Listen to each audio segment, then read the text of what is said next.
foggy, low visibility conditions, an important consideration for a vehicle designed to operate in various atmospheric conditions Good morning, everybody. On Earth and potentially I other didn't announce planets. doing this stream, but I'm very excited about The it. N-15 test in May Starship. 2021 marked a significant milestone, achieving the first successful high-altitude flight and landing.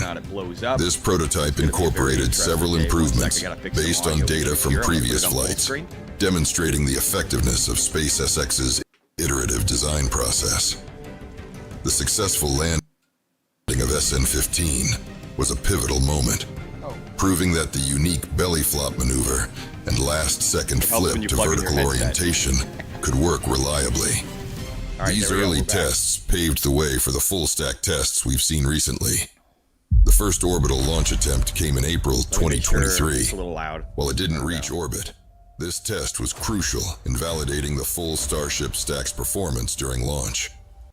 All right, so let me just get over here and make sure that I'm live in chat. I know it's probably really early on a Sunday for most people, so, well, we got 3 people here. All right, that's something. That's something. But yeah, guys, we're about 10 minutes away from Starship flight number 5. So we'll see what all happens here. I'm just trying to check and make sure this isn't a fake one. It might be a fake one. Let me see if I can find the actual launch. Starship 5 launch. Sorry, it's really hard to make sure that you're getting the right one here, because there could be some real bullshit in some of these links. There's so many scams nowadays.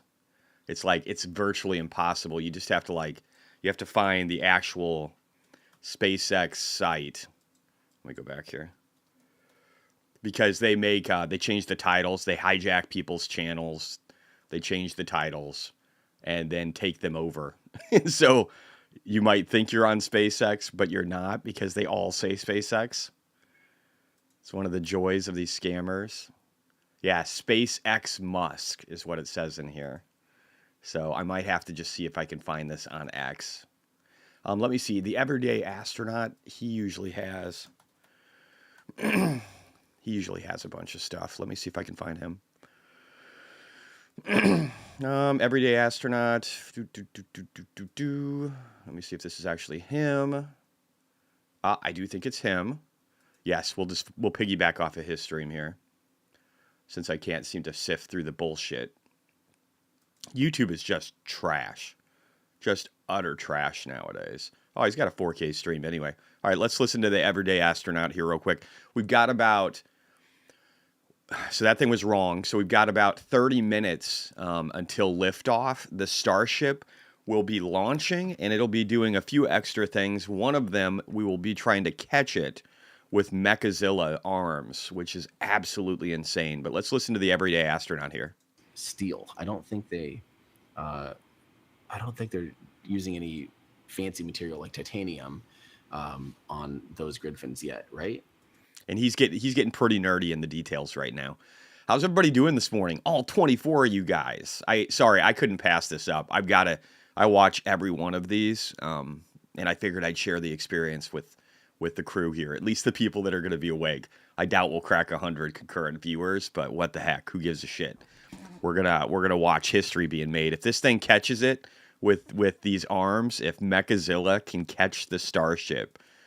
Just watching this thing, become reality over the last several years. It's been nuts. Everybody's on X. Yeah, we got rid of the fake stream. We're on the real stream here. We're on Everyday Astronaut. Tito's Bear, good morning. Koala, going into work, watching my favorite streamer, Jesse the Stockman. Thanks, bro. Everybody, you know what's funny is there's no chat right now on YouTube, but everybody in here, it looks like, is on X. So that's very fascinating. I'm just making sure. And it should be streaming on both. Yeah, it's streaming on both. It says it is. Whatever. All right, cool. So the real players, it looks like, are on X. That's what I'm gathering from all of this. The real hardcore people are on X. JWVB, NASA Spaceflight, has a great stream. Oh, yeah, I'm sure they're good, too. I love Everyday Astronaut. This dude is hardcore. He actually hangs out with Elon Musk. He actually asked him a question one time about, I forget what it was about. Maybe it was about... I think it was about propulsion, but he asked him a question while he was walking and getting a tour from Elon. And then Elon totally redesigned the system. because he's like, oh my God, that's a great question. Wait a second, let me think about it. We should be doing this, this, and this. And then he literally in his head was like, yep, we're going to incorporate what you just said. I just, yeah, so I love Everyday Astronaut. He's a good guy. Martin, it's 1:30 p.m. in Europe. That's what I'm probably getting. I'm getting all you European guys, right? Is that what it is? Tito's Bear, the launch is actually like an hour drive from where I live. So sad I missed it live. Oh, wow, dude, that is cool. I would love to see that. This one right here was supposed to happen much earlier. I wanted to actually like drive my Cybertruck down to Texas and see this thing live. So I'm a little sad that I haven't been able to. But again, it got last minute approval. I think, what was it, Friday or Saturday, and I wasn't about to take off then. But I'm very excited to see what happened, or what's going to happen today. F. Christoph, we are woken up in Europe, easier one than for the Tesla event. Yeah, no doubt, right? Sam Lepore, Morning Jesse, Marty McFly. On NASA spaceflight, they said prop loading had just begun, launch in 51 minutes. Yep, it looks like they adjusted the time up here. So it's not totally crazy to get that to get a delay like that. Marty McFly on NASA spaceflight. Yeah, okay. LUFC Jody, England represented here again. All X people that I can tell. All X people. Not one commenter on YouTube. Everybody's from X right now. Not a member yet. Glad to be here early. All right, well, glad to have you here, Jason. Tesla Bull, watching from Perth, Australia, a little too far to drive and a pretty long swim. Yeah, I wouldn't recommend it. That sounds very dangerous. I'm going to hit the audio here real quick and just look at this beast. Capability. We'll worry about that later. I love how quiet he's being. Maybe his wife is sleeping. I don't know. But I love that. Everyday Astronaut is so hardcore. He loves this stuff. This is his baby. I don't even know if he has a job anymore. He does so much of this. You have comments off on YouTube. Oh, that's why? Let me fix it. This is what happens when you do stuff early, guys. This is what happens. Your brain ain't quite working. That explains a lot, though. I was wondering what was going on. Let me fix that. The grid fins are just regular steel. Okay, let's see here. This is from Smart Stream. Wants to know what's the location of the Astro Awards based in America. It's going to be in Austin, Texas, at the historic Paramount Theater. Turn them back on. Paramount Theater is Did I just fix it after the fact? Perfect venue. It is so beautiful. It's comment moderation. Historic is the perfect word. It fits the vibe. I wanted an award show last year when we first did this to be kind of that old school theater, like a real. I just got to figure out how to do it. Theater and not just some like I don't know. auditorium, you know what I mean, or something like. I wanted that theater feel, that like red carpet. How did I feel, turn off the? Paramount Approved Theater users. My bad. So, comments. We loved comments on on YouTube last year. Comments on YouTube. Oh yes, we have a new. Viva la YouTube from SpaceX. New tweet from SpaceX, and we'll probably get confirmation of that here soon. YouTube.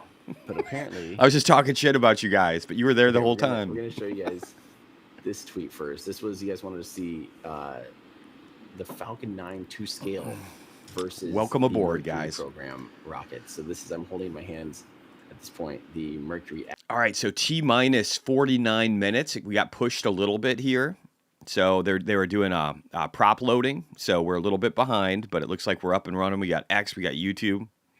It's talking all shit about the YouTube commenters, and they're like, Jesse, I can't type a comment. This is what happens. I usually use templates, but for this one, I did create a stream, and I must have just clicked the wrong thing. It happens. Oh, this is so exciting, guys. Just look at that beast. This thing is almost a 30-story building. Almost a 30-story building. But yeah, so stand by. We will have.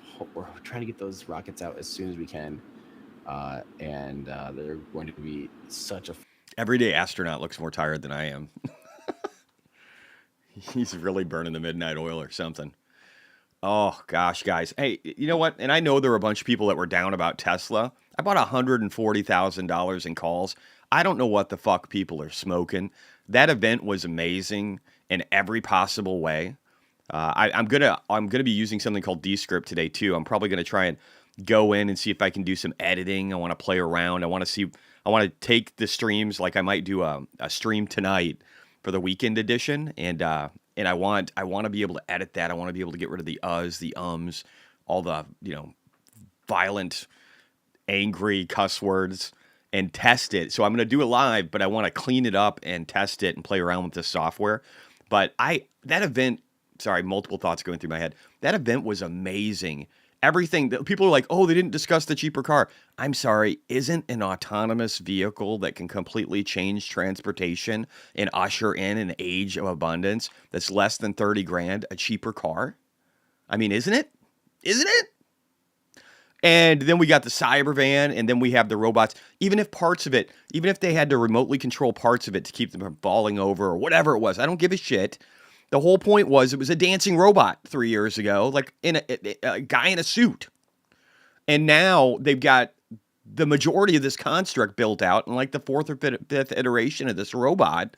And the plan is still to start deploying it next fucking year and to allow the entire existing fleet of hardware 3 and 4 vehicles in the United States the ability to be able to unsupervised drive themselves in every fucking part of the world. Now, it will only be legal for like a cab, it sounds like in Texas and California, but isn't that fucking amazing?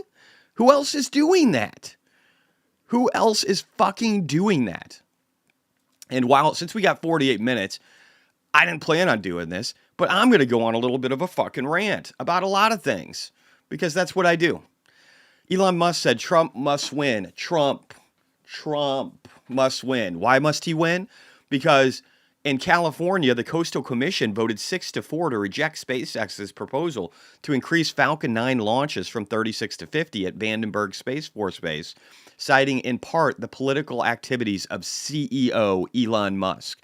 So because of his political opinion, we're not going to fucking let him launch rockets. This reminds me of a person who was supposed to be my friend who didn't like my political opinions and told me about a story where they stopped hanging out with another friend again because of how crazy they had gotten about Trump. You know what I said to him? Fuck off, and blocked every fucking method of communication I had with him. Because if he wants to threaten me with friendship, he's not a good friend. Same with the fucking state of California. Let's move on. All right. A couple of other things just in regard to, oh, this is so beautiful. I can't wait for this. Oh, I can't wait for this. This is happening. 40 minutes, guys. 40 minutes. Let's just look at a few of the things that Tesla has announced. Not SpaceX. SpaceX has its own thing, the Boring Company, Neuralink, all these other companies. Look at this. Roadster, Model S, Model X, Supercharger, Powerwall, Model 3, Solar Roof, Solar Panel, Semi, Megapack, Model Y, Cybertruck, FSD, Optimus, Robovan, and Cybercab. Wow. Tesla is such a car company. What a bunch of little bitches. I hope they figure out how to be something better. You know what I mean? They can't even figure out how to create like a product launch schedule. It's insane. Tesla engineer confirms robotaxis were driving autonomously on 1010. They're using version 13, a version that is 6x less likely to have a critical intervention than the one I'm driving. The one I'm driving where I recline back in my fucking seat, put my arms up, and relax and jam out to music while it drives me everywhere without intervention. Oh, and then Tesla, the car company, guys. Let's just compare it to all the other major premium brands in the U.S. market. Oh, they're killing Tesla, guys. They're Tesla killers. Look at them, all of them. Wasn't Volvo a Tesla killer? Wasn't Porsche, the Porsche Taycan? I think that was a Tesla killer. Pretty sure Jaguar had an I-Pace that Waymo uses. Only costs $180,000 to build one of those piece of shit autonomous vehicles. And look at them. They're totally Jaguar killing Tesla. Tesla killer. What other we got all these Tesla killers. I don't know. There's more Tesla killers down below.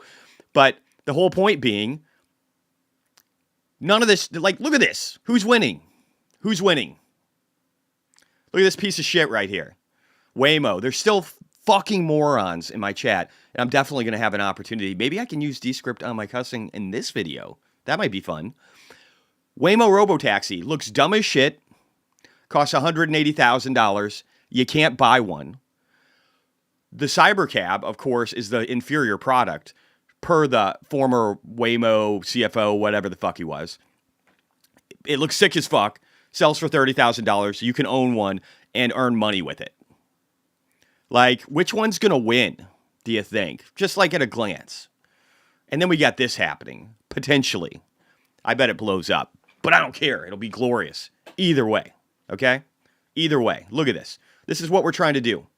We're trying to catch I don't know, what is that, 20-story building? We're trying to catch a 20-story building with metal arms. And this entire platform is the size of Godzilla. I don't know, man. I don't know, guys. What do you think? Isn't Elon Musk doing some amazing shit?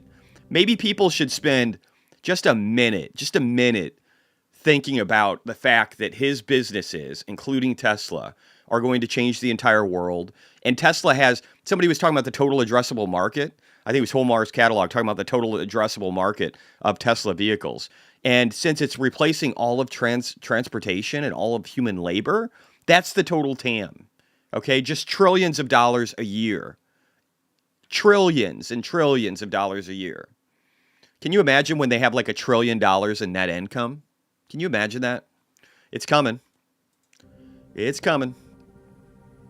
Anyway, I should get caught up on chat. You guys are talking, and I'm just like over here going crazy. Silas said the Robotaxi will be the cheaper car in 4 years. Easily before that. I mean, if they get this thing built to 2 and they ramp, it'll be 3. Yeah, inflation. Yeah. People aren't counting that in. They're like, oh, they said a $25,000 car. This one's only less than 30. Ooh. But honestly, the rate of inflation might be slower too. We might be going through some disinflation and hopefully not deflation. Let's vote Trump. Let's vote Trump, guys. Vote Trump if you don't like deflation, if you don't want to see the world fall apart, and you want to see this amazing man continue to do things that are transforming the future into something beautiful. Even if you don't like him. Buck it. All right. Let's keep going. We got time. How long until the launch? 41 minutes till launch. And does anybody have an actual link? If you're on X, well, let me see. If anybody has an actual link to the stream too, I love Everyday Astronaut, but sometimes they have like the whole crew talking about stuff and like what they're planning on doing on the flight, and that can be a lot of fun too. So if anybody finds that, let me know, okay? Let me know. The liquid propellant, because look at what it looks like in natural light, in real light. On the right side of your screen there, you see you can't see the frost line. You can't see that yet. Everyday Astronaut, so nerdy. I love him. All right, let's keep going. Google doing it. What is Google doing? I'm sorry. Are we talking about Waymo? Oh, Jesus Christ. Fucking A. Oh, so many retarded people. I did buy the dip as posted on Discord, and I'm a long-time investor in Tesla, 10 years. Wow, you beat me, bro. I only got in like 2026, 2027. Or I'm 2016, 2017. There we go. Right decade. So you beat me by a few years. That's awesome. I drive a Model Y. FSD is not here and certainly not affordable to the masses. What? How do you say that? You obvious. What? Have you even driven the latest versions of FSD? That's just fucking stupid. I'm sorry. It is. Either that or you don't understand how technology progresses. I'm sorry. That's fucking stupid. LUFC, Jody, could be a song. Marty McFly, Optimus will be game-changing. People dumping stock are so wrong. I hope they all do. They dump all the fucking stock. I'll buy it up. Hey, I'll arbitrage. I'm sorry. I will arbitrage Bitcoin and Tesla for the next 2 fucking decades. And I'm happy to do it. I thought Tesla was going up first, and then I would be buying Bitcoin. I'm doing the opposite of that, and that's okay too. Okay? This is why we diversify. Let me see. Good morning, friend. I bought some TSLL. At what point I buy more, falling knife, or load the boat? Long-term Tesla shareholder here. Thank you. I mean, I bought $140,000 in June 2023 or June 2026, 3:30 strike calls on Friday. So I'm very much about it. Silas, I remember in 2009, all the iPhone killers, oh yeah, dude, and when the iPhone came out, people made fun of it the next day. And they sold, the stock sold off. And then you had the CEO of Microsoft mocking it and talking about how nobody would buy, what was it, a $500 or $600 phone because it was too expensive. Nowadays, people buy phones that are like $2 fucking grand and they pay for them over like 2 or 3 years.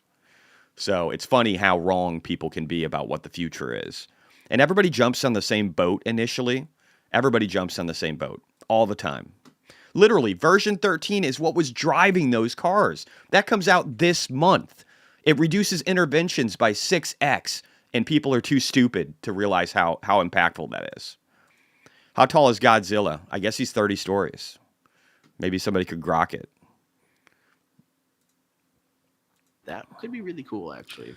I'm sure there Win are people Gigafactory Mars. I'm all about it. Pretty hard to coordinate. All right, still got 37 minutes. Really, really. Let's keep going here. Engineers and leaders are flocking to SpaceX while leaving Tesla. It's the same fucking whatever. I don't want to talk to you this morning, MB. You're annoying me. I don't want to block you. I will. LUFC Jody, I'm going to get a robotaxi as soon as it's out in UK. Matthew Smith must just said that the stream goes live in 15 minutes. On X. Okay, thank you. Martin Pillich, stream on X, SpaceX should be starting now. That's awesome. All right, let me check it out real quick. 1 second here.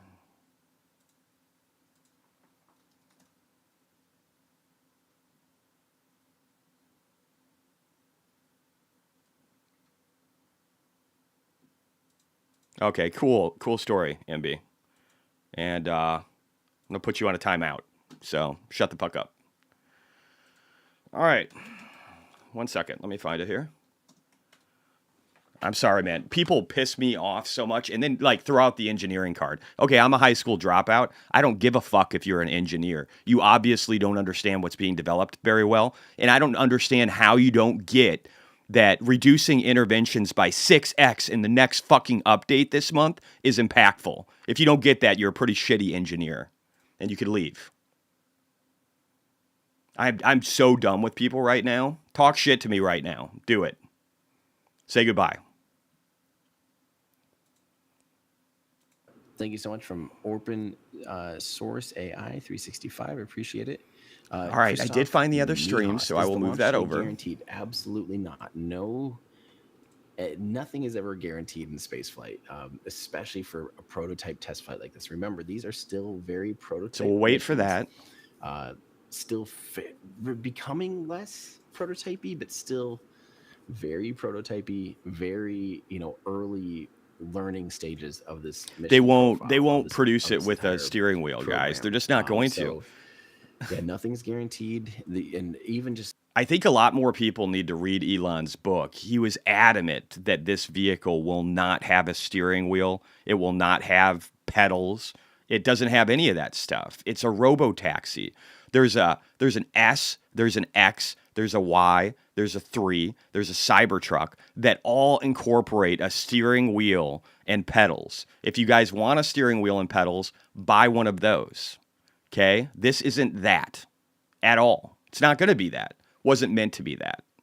Let's be very clear. Okay? Their current teas. It's so funny. This happens all the time too. I listen to people reinvent Elon's products. People are like, nobody's going to buy the Cybertruck. They should have done something different over here. They should have done this. They should have done this. They should have done this. Best-selling electric vehicle, electric truck on Earth right now. Cybertruck. So it's hilarious to me how people, everybody can do it better than Elon Musk. Everybody can until they don't. Tomorrow. Like, let's say they fully load the vehicle and they have to scrub today. I believe there is a launch attempt tomorrow. The next attempt would, I think, be a couple days because they have to replenish propellant in the tank farm. So, and it just kind of slides from there because I don't know, man. I'd love to go to space, but I also don't want to die. So I'd probably let other people go first. And then I don't even know if I could handle the G's by the time I'm old enough. I would love that, though. I mean, if William Shatner can do it, maybe I can. That's probably true. So yeah, I probably will. I hope I don't die before I get the opportunity to go to space. I think that would be amazing. We got a half an hour, guys, until launch. Hopefully it doesn't get delayed at all anymore. But this is going to be epic. I can't wait. Preach, Jesse, love it. Yeah, I'm sorry. I'm an adamant defender of Tesla and SpaceX. And you know what? History has proven me right. When I was talking shit to all the naysayers, and they were everywhere in 2017 and 18, everywhere. I was talking shit to them. What did the stock do after that? It went up 33x in the next 2 years. So I get really, and then everybody was on board. And then when I was selling out of my stock, everybody's like, "You're insane. This is the best stock ever." I can't handle people that move with the masses. It really annoys the shit out of me. That say the same parroted bullshit that everybody else says. Fuck that. Martin Pillich, SpaceX stream has started. Okay, let me hop over there. Thank you. Let me hop into this real quick. Oh, you're right. There we go. Ooh, this is fun. I want to hear this. Let me see. Sorry. Thank you for that. Oh. I always love their intros.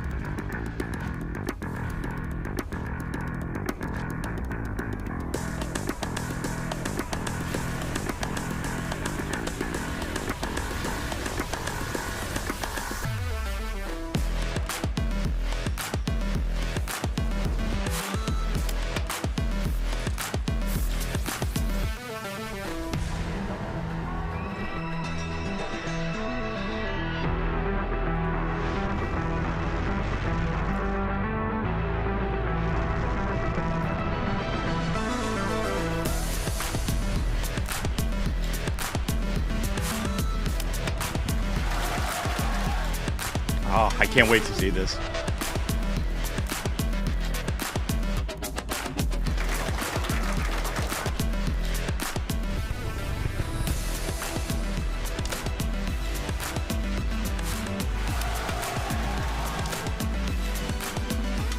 One of my absolute favorite things is seeing the engineers just lose their shit when they see what they've built succeed.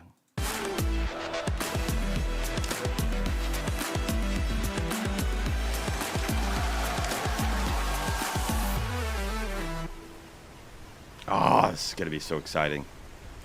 It is 6:54 a.m. in Starbase, Texas, a gorgeous sunrise, and Starship is targeting liftoff in just 30 minutes and 18 seconds from now at 7:25 a.m. Central Time.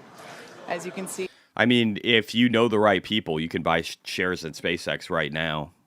it is a beautiful day in South Texas for the 5th flight test of Starship. I'm going to speed this up to make sure I'm current. Star people, I'm Kate Tice. And I'm Jesse Anderson, and we are joining you live from SpaceX Hawthorne with a great big crowd here this morning. It's been roughly 4 months since our last Starship flight, and we've got a big morning ahead of us. Flight 5, has a few primary objectives and one big first. We may be attempting to catch the Super Heavy booster. Do it! The teams at Starbase have been hard at work around the clock, upgrading hardware across the entire tower, with focus on the chopsticks, the two mechanical arms that will reach out and catch the returning booster. We're only going to attempt the catch if everything on the booster and tower checks out after launch, but either way, excitement is definitely guaranteed. Definitely. Today's Starship features a completely reworked heat shield with stronger tiles and a secondary layer, which is an extra layer of protection for the ship that will protect from any of the missing, that will help protect if there's any missing or damaged tiles. Now, not only did we replace the entire heat shield with our newest generation of stronger tiles for today's flight, we'll also be flying a handful of aluminum tiles that are there to help the team understand the thermodynamic environment during the entry. I love every company Elon Musk has because they're always doing new things. Every one of these flights is astronomically different than the last, and I just think that's so cool. I love that they're testing different tiles, trying to figure out the heat dynamics, trying to see if they can improve, trying to see if maybe they can lighten the load. Just awesome. This company, everything Elon does is awesome. If you were with us for Flight 4, you'll know how hard those heat shield tiles worked during the ship's reentry. Yeah, they did. And reuse. Now, thinking forward to when Starship is flying regularly, it will take the heaviest payloads to space, land humans on the moon again after more than half a century, and ultimately fly people further into space than ever before. And getting there will require us to rapidly iterate and fly often, which is why we're working so hard to scale operations at Starbase. Yeah, the faster that we learn now, the faster we can improve and evolve. It would be cool, but I think also they don't want to simulate blowing people up in space, like in re-entry, so they probably won't be doing that anytime soon.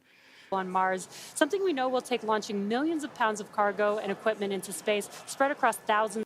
Yeah, I'm sorry. One of the coolest things about SpaceX is the fact that 90% of the payload mass for the entire Earth goes to space from SpaceX. And that's not even just including like a country. That's not the USA doing it. It's just SpaceX. And competing against countries like China and India's new program and all these others. It's like it shows that we can still be the leaders in the world. And that's something I love. I absolutely love. Yeah, hit the like button. That doesn't hurt. I don't really care who shows up though. I'm so fucking tired of social media, honestly. I'm really annoyed by it, which is why I'm just like blocking the shit out of people right and left. 2 to 3 months at a time for a vehicle with. But I love 99% of you guys. Next Mars transfer window opens in 2 years towards the end of 2026. Yeah, lining up a launch to Mars is similar to how we launched to the Can you imagine that? Where we time launches to match the station's orbit. Yeah, and Elon, I think they might even talk about it right here, in the next couple of years is planning on launching 5 Starships all at once to be able to get it to where they can get to Mars in the shorter trip that they're shooting for in order to be able to start building out a base. What do you want to bet Optimus is a part of building out the base? Do you think people will get the purpose of Tesla if Optimus is on board the Starship and those things are unloading stuff and helping set up the new base? Do you think people will start to understand the value of Tesla? If we didn't do this, we'd need more propellant and more time to get there. Exactly. So the first opportunity that we have to fly Starships to Mars. Morning, our teams have completed stacking the second launch tower, which will be coming online next year. Having 2 operational launch towers here, I think they're going to go over it. I think it hiccuped. It evidently doesn't pause well. Will allow us to increase our flight cadence and test even more rapidly. And just a few miles away from Let's make America great again. Things are moving Vote really fast Trump. at the heart of Starbase. Star Factory is even if you don't like coming him. online with production teams already using the space as construction continues. The 1 million square foot Star Factory brings many parts of the manufacturing process under one roof for the first time. Thanks, Doug. Enabling moving as much system integration work as possible earlier in the build process. So, Maytag. With the goal of eventually producing hundreds of Starships a year. That's crazy. It's such an impressive building. So, for example, teams can assemble an entire nose cone structure of a ship into a single piece and work on its internal systems all in one place. X has its problems with video. If you're working on Starship and you have it's already getting a lot better, though. The steps that you're working that happen before or after yours, instead the of quality having to is leave beautiful. the building and go and find the person or the team with the answer or waste time sending an email and waiting for their response, odds are you're 24 right next minutes. to that person or team. And now you're working right alongside them, so you don't have to wait for a response. Or less. Sorry. Yeah, exactly. It makes it a lot more efficient and faster to communicate. LW in the house. Are we rapidly iterating on the spacecraft themselves, but we're also innovating the way that they're made. It's almost too much to keep up with. Look at this. We're also posting updates on our account on X if you can't keep up. The most brilliant engineering in the world. So if you don't already, make sure that you follow us at SpaceX on X. And I have a feeling it's going to get pretty busy. Oh, that is definitely an understatement. And it's definitely going to be very exciting today. So Morning, with Jesse. that, let's meet today's Starship on the pad. Starship features 2 major parts, the ship, which has 6 Raptor engines, and the Super Heavy booster, which has 33 Raptor engines. The current iteration of Starship is essentially an experimental vehicle flying for development. With a few planned upgrades, Starship will have 3 times the thrust of Saturn V, plus the added benefit of 4. And to be clear, what we're trying to catch, if I'm correct here, is the Super Heavy, right? That's what we're trying to catch. The Starship will land itself, and the Super Heavy will be caught. I think that's how it works. Can you guys tell me in chat? I'm pretty sure that's what we're doing. Reusability. Starship 2 will be capable of carrying more than 100 tons to orbit, and Starship 3 will be able to lift more than 200 tons to orbit. Wow. The amount of mass we're able to launch per rocket is crucial to creating a self-sustaining city on Mars. Now, to get a sense of how big Starship is, let's start with the average size human, which is about 2 meters high. Towering over our average human is the length of the Millennium Falcon, which comes in at 35 meters. Our Falcon 9 rocket, with the payload fairing attached, is double the size of the Millennium Falcon, standing at 70 meters.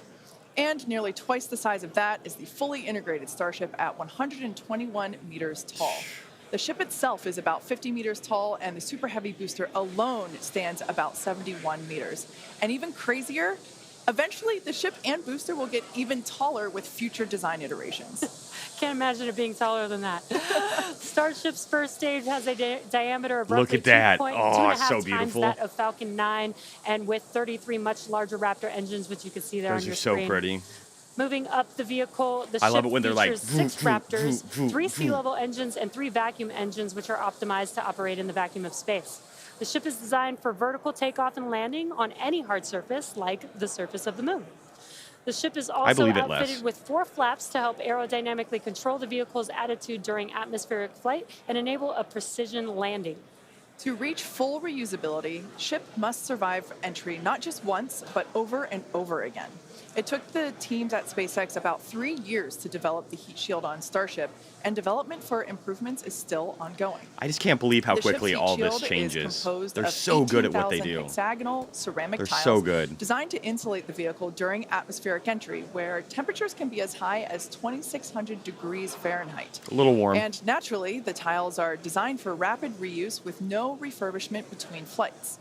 As we mentioned earlier, today's Starship features a completely reworked heat shield with stronger tiles and a secondary protective layer.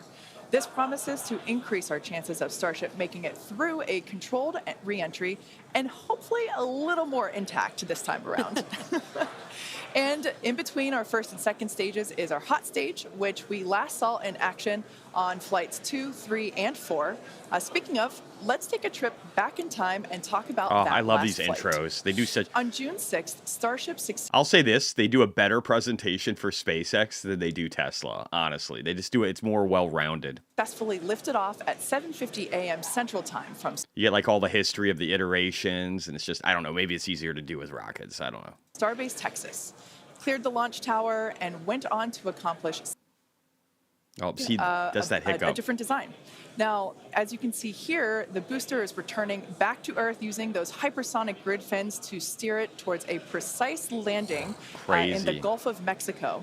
The footage that we have coming up here, there it is from the buoy. I still remember seeing this on X for the first time, and it was so incredible to see that booster coming down, ending its flight with a soft splashdown 7 minutes and 24 seconds into the flight, and the crowd went wild. And so did we. Starship's 6 second stage Raptor engine successfully powered the vehicle to space and placed it on a trajectory that would re-enter less than 1 orbit later over the Indian Ocean. And following a coast phase in space, Starship re-entered the Earth's atmosphere, successfully making it through the phases of peak heating and max aerodynamic pressure, and demonstrating the ability to control the vehicle using its flaps while descending through the atmosphere at hypersonic speeds. And of course, Starlink on Starship once again enabled real-time telemetry and live high-definition video throughout every phase of entry, with external cameras providing views all the way to the flight's conclusion. Flight 4 ended with Starship, with, again, the crowd going bonkers, with Starship igniting its 3 center Raptor engines and executing the first flip maneuver and landing burn that we had seen since our high-altitude campaign. And that was followed by a soft splashdown of the ship in the Indian Ocean 1 hour and 6 minutes later. And we were all glued to the monitors, watching the little flap that could the whole way down. Seeing the landing burn and splashdown was an incredible moment for the entire SpaceX team, and we'll be looking out for many more of these incredible... All right, I'm hitting mute on these guys real quick, or at least lower their volume. We'll probably keep it on. Just similar to Flight 4. We got a couple new test objectives. All right, Jesse Franklin, this is what I understand. Doug's Groove, eventually both will be caught. Les Walter, X is not a little, Value Maxi, Elon just does the impossible over and over again. Amazing. Yeah, when you're dedicated to first principles and constant iteration, you can do amazing things. When you're okay with things breaking and you're just trying to learn and you're trying to innovate very, very quickly, that you're going to outpace everybody. There's nobody that can compete. Mike Pepper, nice bookend tackles. The reusable rocket itself is incredible. People said it couldn't be done. Elon, watch me. I know, right? And then literally, oh, hey, there you go. They showed it for a second. They showed Godzilla standing next to the rocket. The ship will coast for about 40 minutes or so, reaching... Will they catch the booster? That's the plan, bro. The plan is to use Mechazilla if they can. No guarantees ever. They're talking about some of the plan right now. Let me pull it up. Turn it up. Now, we say attempting because, again, this is just a test and nothing is guaranteed. Except excitement. Well, of course there is that. And sometimes explosions. Both the booster and ship have to contend with some extreme conditions on reentry, which is where those heat shield tiles will be put to the test. For this flight Have a nice test, night, we do not Carlo. expect to recover any hardware from the ship. With the exception of Falcon, this is no different than what happens to most rockets flying today that are expended, meaning that they fall into the ocean after completing their mission. Eventually, we will return and reuse Super Heavy boosters and Starships as we do today with Falcon 9 and Falcon Heavy boosters. Look at Mechazilla up here. And in fact, we've landed is it the Starship they're trying to catch this time? 352 times to date. Oh, man. I hear you say that number, and that is just wild. I still remember the night, or at least most of the night, that that Falcon landed for the first time, and it still feels like yesterday. Yeah, definitely one of my favorite moments at SpaceX. And returning Super Heavy promises to be an even more impressive sight and a huge moment on the road to rapid reusability. Yeah, speaking of rapid reusability, future Starship designs will give Super Heavy boosters a lighter weight and integrated hot stage intended for full reusability, which will mitigate the need to jettison the hot stage like we'll do today. Similarly, even though ship recovery is not expected, the telemetry and data we receive all the way to the end is what we're what we're looking for, and is what will get us to a rapidly reusable Starship of the future. Yeah, exactly. In other words, just like previous Starship flights, the payload for this mission is the data. All right. Now that we have a handle on today's flight test, let's check in with Dan, who is right in the middle of the action. He's just a few kilometers from Starship on the pad. How's it going, Dan? It's going great, Jesse. Welcome back to Starbase, everybody. It's been far too long. Little change of scenery this time. Yeah, right okay, that's what I thought they said. Thanks, Control Marty. Center, where our flight controllers are counting down to our liftoff at 7:25 a.m. Central. We are a little bit later in our window. The main reason is we're working to clear out the range. Have not been tracking any technical issues so far to preclude that launch. So 15 minutes. 7:25 a.m. Central, 12:25 UTC is where we're marching down to. As you can see, we're actively loading propellants on board Super Heavy and Starship. Liquid methane for your fuel, liquid oxygen for the oxidizer. Prop load on the ship started at about T-minus 49 minutes, booster at T-minus 40 minutes. We're going to keep loading propellants on those vehicles right down to the wire. Ship will close out at about 3 minutes and 20 seconds before T0, and then booster just about 30 seconds later. Now, with our startup sequence, it's going to look very similar to what you saw on Flight 4. We already tested it with this booster and its static fire. We're going to see the Raptors start to make fire at about T-minus 3 seconds, and then we'll start them up in 3 different banks. The first inner 13 will fire, and then about a second later, 15 of the outer ring engines, and then about 0.8 of a second after that, those final 5.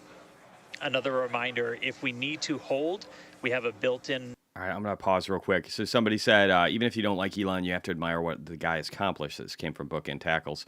If it wasn't for Elon, we would still be paying Russia to take us to space. I don't think Russia would be letting us pay them right now to take them to space, would they? So we wouldn't even have a space program in the United States. So anybody who doesn't like Elon is a fucking idiot. Spot at T-minus 40 seconds. We can hold for stuff like if we need to finish clearing the range or if any other technical issues. And Chubsticks. as you can see, the weather is perfect. We had 100%. It's Mechazilla, but I like that. Officer, so that was pretty unprecedented and something we really like to hear. If we're not able to go today, since we are loading prop, it would likely be about 48 hours before our next I'm sure, attempt. Psych-Argo. But good thing we're going to launch today. Really looking forward to being able to turn around and see it this time. Counting down to 7:25 if they catch Central, this thing. And I'll see you guys in a couple minutes. I'll send it back to you in Hawthorne. Thanks, Dan. Now, one of the most exciting objectives... And this shouldn't be the case, but if they end up catching this thing over the weekend, it will help Tesla's stock price on Monday. It's retarded. It shouldn't be that way, but it will. For Flight 5 today is attempting to return the booster to the launch site that you see right there, and it will be caught by the tower. We refer to this simply as booster catch. As you've heard us say, Starship and Super Heavy are designed to be rapidly reused, which is why we've developed a novel way of returning the vehicles that leverages the same hardware we use for stacking ahead of flight. Right now, when we recover our Falcon boosters, they either return to a separate landing zone on land or to a drone ship in the ocean. both of which require time to transport the vehicle back to the launch site. In order for us to achieve truly rapid reusability, we need a quicker turnaround. And you can't get much faster than returning the launch vehicle right back to the launch site where it needs to be. I don't know who Patrick Boyle is, but if he's talking that shit about Elon, he is a fucking idiot. In order to launch again. For today's booster catch attempt, while there are thousands of criteria that need to be met, there are 3 primary gates that will be in play. In order to proceed, automated checks have to indicate we have a healthy booster and a healthy. Oh, here we go. It's going to do its. To a landing burn. That's and the thing that sucks splashdown about in the X. Gulf of Mexico. If you pause now, the feed, to the it will future like when jump. we're operational. After a booster returns to the launch tower, it will be inspected and reloaded with propellants, and then ready to launch another ship to orbit. For today's test, however, we're only going to attempt the catch, like Jesse said, if everything on the booster and tower checks out after launch. And of course, we will let you know as soon as we know if it's a go. And we're going to be listening very keenly for that call out. Now, as always, we accept no compromises when it comes to the safety of the public and our team. So to that end, the area all around the pad and the flight path are cleared well in advance. Exactly. If you're on a stream in X on your phone, Martin, you actually have to put your finger on the screen and hold it for a second, and then you can slowly move it and then go backward and forward. A lot of things have to go right in order to line up the booster catch. So don't be surprised if we don't attempt the catch today. Either way, maybe that is different with live streams if you can't do that. Interesting. Today's flight will generate data that will continue to inform our future flights and help us get to that operational cadence. Yeah. Oh, you can't forget what else it will generate. Are you thinking what I'm thinking? I mean, I was going to say a sonic boom. Oh, I was going to say excitement, but that's a really good reminder. Now, if we do make it to a catch attempt today, Super Heavy may generate a sonic boom upon its return. And that's basically a brief thunder-like noise that we hear when an aircraft or other object travels faster than the speed of sound. Interesting. Anyone that has been in the area for a Falcon 9 land landing in Florida or California, or even some space shuttle landings, may have heard one of these. Generally, the only impact in those surrounding areas of a sonic boom is the brief noise, with variables like weather and distance impacting if or how the sonic boom is heard. Here's a brief look at how these sonic booms look and sound on Falcon. I know a lot of people will be excited when they hear the sonic boom. And these are going to provide quite a show because you're going to hear those sonic booms. Boom. Oh, I want to see that live. Booster landing leg deployed. Less than 10 minutes. Morning, Dennis. That sonic boom is great for us. That thunderclap broke the sound barrier.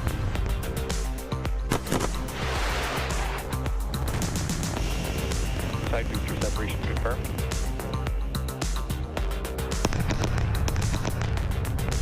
Just heard the 2 sonic booms here in the room.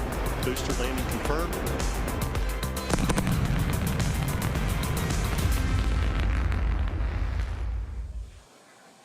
Oh, they've got to be super hot. As our test flights continue, we plan to demonstrate ship-to-ship propellant transfer, which will be important. What did they say about the temps on the outer shield, like 2,600 degrees Fahrenheit? But I mean, that probably dissipates really quickly as it slows down because that's what the shield is made for. I don't know, though. It's probably still fucking hot. Preparation for Starship taking astronauts to the moon as part of NASA's Artemis program. Yep. SpaceX will perform one uncrewed demonstration flight before and will culminate in a flight of Starship with humans Boeing's on board. falling apart. After nearly maybe the new 5 leadership days in can orbit, help. Dragon and the 4-person Polaris Dawn crew the other guy was an idiot. splashed down on September 15th off the coast of Florida, completing the first human spaceflight mission of the Polaris program. Hey, isn't this guy a CEO of like some finance company or something? During their mission, Dragon and the crew reached 1,400. I love how he's a part of this all kilometers, now. The highest Earth orbit ever flown, and the farthest humans have been from our planet since the Apollo program. The crew also performed the first ever commercial EVA, or extravehicular activity. Cool. Look at that. And as you can see there, they were wearing the new EVA suits that we developed here in-house. I just love that all of them are just sitting in that cab and they're just like, hey, let's open up the windows. Let's open up the windows to space. It's all good. This was an incredible moment to see Jared and then later Sarah emerge and perform this EVA with Earth behind. So crazy. Now, in addition to this incredible spacewalk, they also conducted about 36 studies and experiments from 31 partner institutions, including NASA. And in addition to all of that, they also tested Starlink laser-based communications in space. The data gathered from Polaris Dawn missions is invaluable, much like the data that we're going to see after today's flight test of Starship. So we're coming down to T-minus but they're the 7 past, minutes. Silas. Let's check in with Dan. They're the past. Hey, thanks, Kate. So yeah, we're right at about 7 minutes away from launch. The main thing we are still working is that range shift 4. clear. We Yeah. have to make sure boats, airspace, everything is cleared out of the way for our ascent corridor. I love that. The Gulf of Mexico, where we're launching through before we can actually launch. And so we're working on clearing out just a few more boats. We do have a window, remember. So if we let's hope they make it at like a T-minus 40 seconds, we can hold for several minutes, allow those boats to get out of the way, and then we can launch. Our window is from 7 to 7:30 Central, so we don't have a huge amount of time today, but we do have some margin if we need to work with it to still get off the ground today. For now, though, we're coming up on finishing prop load on both vehicles. Header tanks are pretty much topped out on the ship. Those are no catch and release on this one, Mr. Monkey. And again, we're going to be closing out all of the prop load at about T-minus 3 minutes, 20 seconds for the ship, and then just 30 seconds later for booster.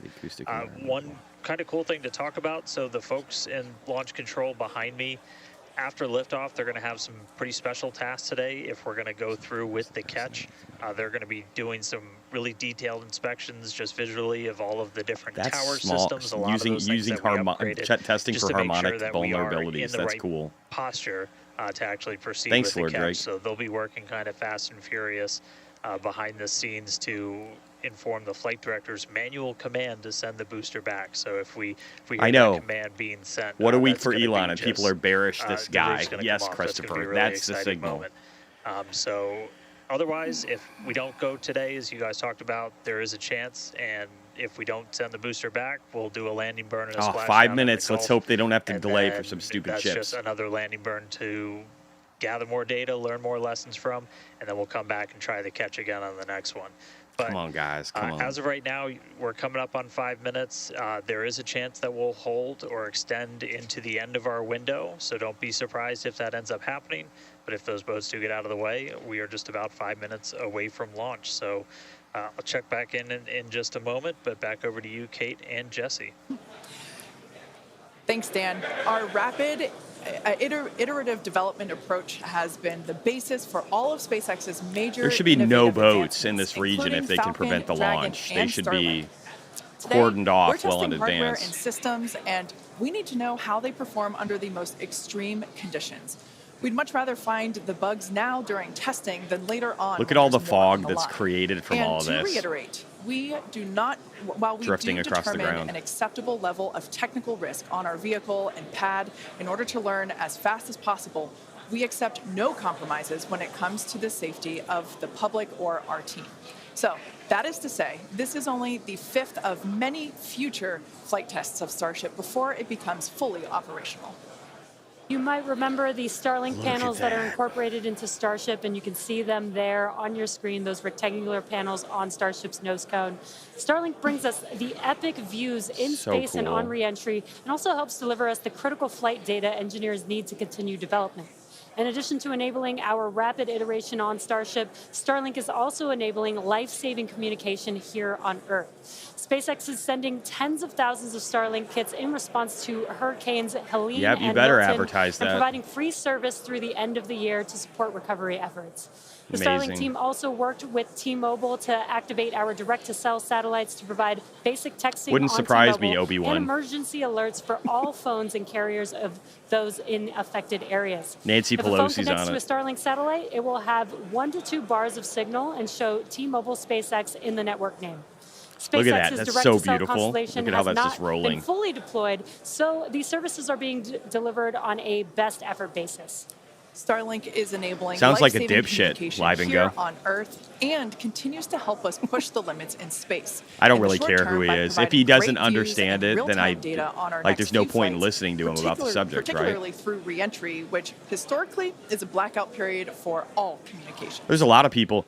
I mean, there's a lot of people that are amazing. Warren Buffett was amazing. Does he get Tesla? No. Should you listen to him about Tesla? No. So, all right, so we're coming up on 2 minutes 30 seconds away from launch. We're hearing like there's a pretty good chance they'll be endless. Hold at T-minus 40 seconds, but surprise, now it's 2 minutes. Like we might not be. So we are just a little over 2 minutes away. So a couple more things going to be happening. We did just close out. It's so exciting, Sidecar guy. On the ship and the booster. So 10 million pounds of propellant on that vehicle on the pad here at Starbase. Yeah, I believe you see this. We're going to start clearing out all of the lines that are basically pushing all of that propellant to the vehicles. Those get cleaned out or cleared out. Oh, I don't know. I don't know what. We lift off. I'm sure they're sourcing the fuel. They literally do it's a vertical stack for everything they do. So I mean, it's all American made. So I'm sure they're doing all of that behind the scenes. The guidance system doing its final alignment. Just a lot of our final checkouts. Yeah, exactly. In the next couple of years, that's what they're going to do. They're literally going to send 5 Starships to try and make the window, and they'll have Optimus, a bunch of Optimus robots on those to help deploy the ground equipment for the initial base. That puts us 1 minute 20 seconds away from launch. 2050. Still not tracking any technical issues. That range clear is the only thing that's been potentially poking at our launch. So I'm going to start to quiet down. We'll hear our flight director for 1 minute. Here we go, guys. Pierce give some of the I'm going to shut up for a bit. As of right now, we are 1 minute away from liftoff.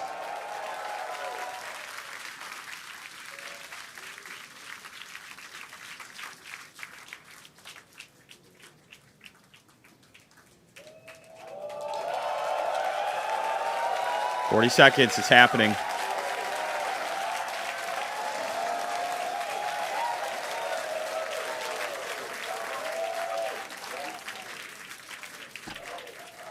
Flight directors go for launch.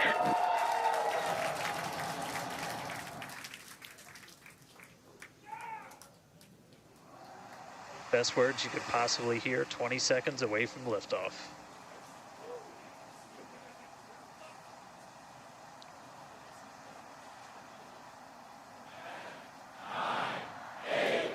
T-minus 5, 4, 3, 2, 1.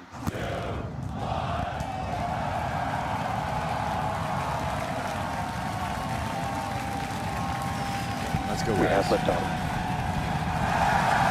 Fuck yeah. Vehicles pitching downrange.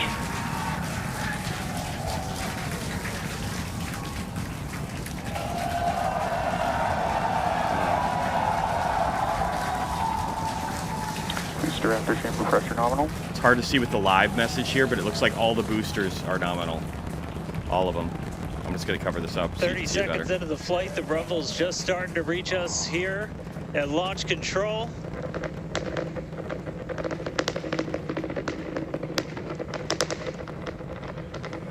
Booster and ship, avionics power, telemetry nominal. 33 Raptor engines. They're all working, all of them. Listen to that. Sounds like a Tommy gun.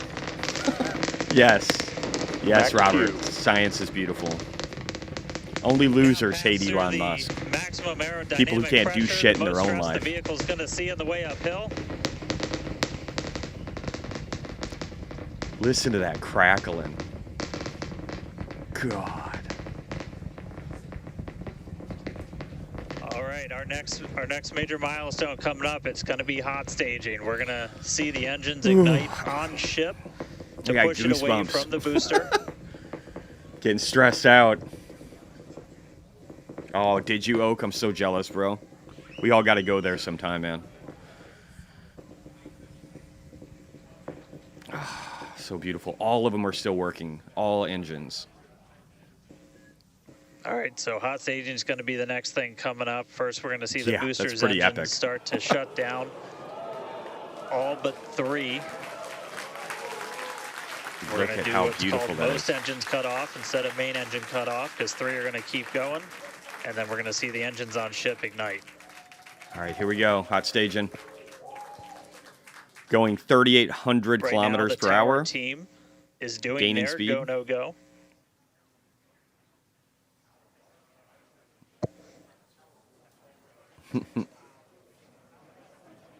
And we might hear some really good words soon, too. All right. Oh, come on, guys. Come on. Come on, guys. Can still see it up behind me. That is one of the most gorgeous things I've ever seen in my entire life. Coming up on hot staging next. Come on, guys. Come on. Ship engine There's startup. most engines cut off. 5,200 kilometers per hour. Hot stage complete. Booster Stage separation. Booster headed back to Earth. Starship going up. Oh. Ship under its own power. I'm Catch seeing this 6 out of 6 motherfucker. Raptors lit. Hopefully, I got a booster on the way back to me. I'm going to send it to you guys in Hawthorne. Oh my God, they're gonna try. They're gonna try. Man. That was They're gonna try. incredible. This is beautiful. I loved how the crowd chamber pressure is nominal. Crowd here in Hawthorne all went ooh at that first view of the blue flames from the booster. Oh my God, they're As gonna you do can see it. there, first stage currently performing, or excuse me, is now making its way back to the launch site. Again, we are Ship avionics power and telemetry nominal. Yeah, just like the booster and Super the Heavy. tower are Nobody both cares performing about those. automated checks to make sure we are go for the booster to return to Or the Falcon launch 9. pad Nobody for cares. that catch. And once those are complete, the flight director. Boost back for Oh, shutdown. my Flight directors go for Oh, are we going for it? And we did hear that the tower is going. Oh my God, we're gonna go for it. So We're gonna go that was for it. one of We're the gonna big catch this criteria fish. we were looking for. Oh my God. Oh my God. This view We'll here. wait to hear that the gopher catch has been sent. Oh, come on. Beautiful view here from the ship. And so exciting to hear that we got a gopher booster catch. That means it's going to be a really gotta exciting go. morning. We're gonna do it. We're Again, gonna do it. The booster is making its way back towards now land in order to make that catch attempt in the tower. So incredible to see these views. You can see the ship on the right-hand side of your screen. All 6 Raptor engines are under full power. Once again, the booster is making its way back to the launch site. We are going to try and catch it using the chopsticks on the launch tower, the exact same tower that it just launched from just, 5 minutes ago. Yes, Yeah, Robert, it is. Starship on nominal And guys, trajectory. I can confirm the command was sent for the booster to come back. Oh. That is So I'm incredible looking news. up right now. It's pretty much right overhead of us, and we can see it starting to come down. I can't wait for us to hear the sonic boom through Dan's mic. Right. That'd be cool. That is going to be incredible. It was so cool to hear the liftoff. Oh my And God, so once I can't again, believe we're trying to do this. It's successful on-time liftoff of Starship Flight 5. The ship has separated from the booster. The booster is there on your screen. It is making its way back to the launch site. We are going to attempt the catch using the chopsticks. No other We did company on hear Earth the can do this. confirmation They're not that even the close. command was sent to the tower. We are go for catch. Half a decade behind, And in maybe a order to- decade Guys, we behind. should just be about 30 seconds away. from Oh, the here we go. burn. It's going to happen in 3 phases. We're going to land 13 engines, burn off all of that velocity. Oh, we can see it coming down. Oh, through look the at that thing. Holy shit. Oh my God, it's going so fast. Coming in hot for booster catch. Oh my God, Now dude. 13 of those Raptor Oh, engines, and this view is incredible right now. You can see how fast this vehicle is moving on the left-hand screen. Do it. Landing burn has been ignited. We're now down to 3 Raptor engines. Oh my You can God. see those chopsticks. Oh my God. Get closer. What the fuck? Oh my God. What the fuck? Booster heading burn shutdown. Micavilla had caught the booster. Oh my God!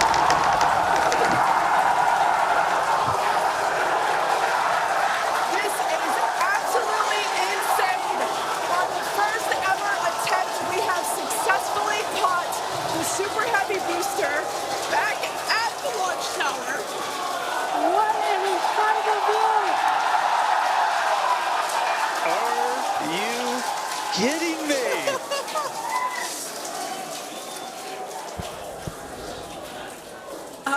Dan, wow. I don't know about you, but we're losing our stuff up here.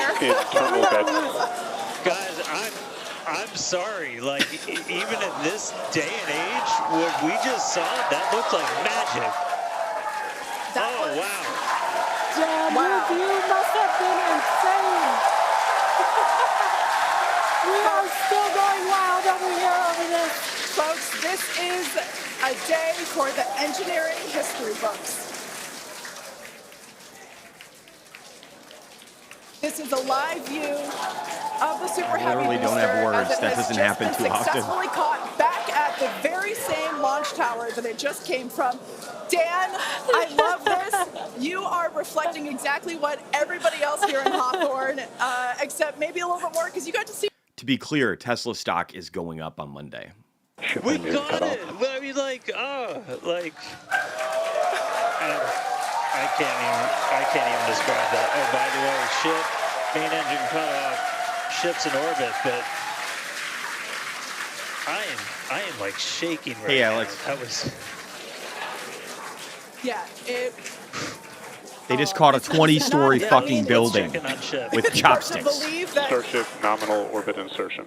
All right, exciting news there. It's hard to believe that, booster isn't the only excitement that we have today. Just confirmation there, a gorgeous view of planet Earth. And you know what we won't see? We won't see President Biden or Vice President Kamala Harris congratulate Elon Musk and SpaceX for what they just did today. You won't see that. If that doesn't let you know who you should vote for, I don't know what does. Got the chopsticks. I am still in disbelief. I'm trying to catch my tears just like the chopsticks caught the booster. It has been nonstop since liftoff. So beautiful. And we are all so excited about everything that's been happening so far this morning. I can't believe they caught it. With the booster having completed its job for today, we are going to take a short break for the next 30 minutes. We'll return back at T plus 40 minutes while the ship continues to coast before re-entry. Oh, man. And as with previous flights, Starlink may actually enable us to talk with the ship. Anybody checking Tesla's price on Robinhood? I should have done that. We, of course, are still testing Starlink during this phase of flight, so nothing is certain. But if we do have views, we'll be sure to bring those to you live. Views or no views, we'll see you back here at T plus 40 minutes for coverage of Starship's re-entry, flip maneuver, landing burn, and so in 30 minutes, they're going to have Starship. I'm going to go to mute here real quick. Oh, God, guys. I'm sorry. I don't have a lot to say. I'm just blown away. I can't believe what we just watched. It's insane. I'm going to go back and replay it, because why the fuck not? We're going to go back here. Can you not do it? Oh, it just won't let you do it. You're right. It's 100% like you're stuck in it. You're stuck in it. Interesting. SpaceX has the catch feed you can rewatch. Yeah, but I can't go back. Or no, wait, here we go. I can now. I'm going to play it again. For anybody who didn't see it. Sonic boom through Dan's mic. Right. That is going to be incredible. It was so cool to hear the liftoff. And so once again, a successful on-time liftoff of Starship Flight 5. The ship has separated from the booster. The booster is there on your screen. It is making its way back to the launch site. We are going to attempt the catch using the chopsticks. We did hear the confirmation that the command was sent to the tower. We are go for catch. And in order to... Guys, we should just be about 30 seconds away from our landing burn. It's going to happen in 3 phases. For anybody who missed it, this is the most epic engineering challenge ever. Catching a 20-story building with chopsticks. Booster coming in hot for booster catch. And ignite 13 of those Raptor engines. And it was smooth as butter. Incredible right now. You can see how fast this vehicle is moving on the left hand. Landing burn has been ignited. We're now down to 3 Raptor engines. We can see those chopsticks now in the rear.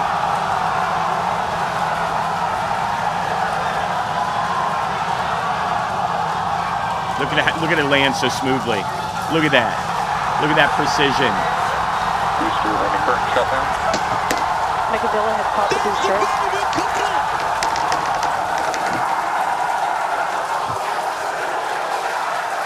This is absolutely insane.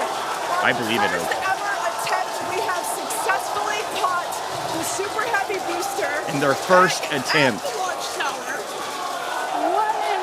And their first attempt. Are you kidding me? And there are people that want to tell you that FSD isn't where it's supposed to be and that we're not right on the edge of success when the next version that was demonstrated at the event on Friday literally had FSD version 13 running 6x less interventions than what I'm driving right now. And I just sit back in my seat. I recline my seat, turn on the music, and just pick a destination. I'll watch all-in podcasts while my Cybertruck drives around without intervention. And people will tell you that it's not ready yet. That is bullshit.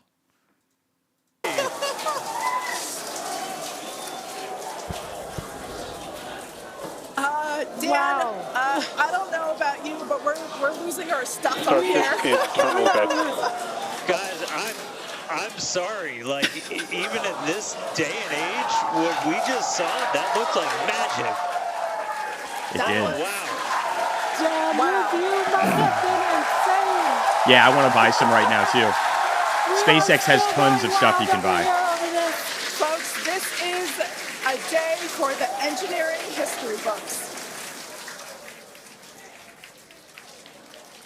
This is a lot. Yeah, Robert, they're driving right fucking now, dude. My Cybertruck literally drives me around town without intervention 99% of the time. And that's going to get 6x better in the next 2 weeks. My view of the Super Heavy booster as it has just been successfully caught back at the very same launch tower that it just came. Yeah, the bots were teleoperated to make sure that they could do everything that they were trying to get them to do and not fall over. So yeah, they were teleoperated some of the time, and the Robotaxi was running version 13 on its own. From Dan, I love this. You are reflecting exactly what everybody else here in Hawthorne, except maybe a little bit more because you got to see it with your own eyes. Again, this is just so exciting. How was that? We got it. I mean, like.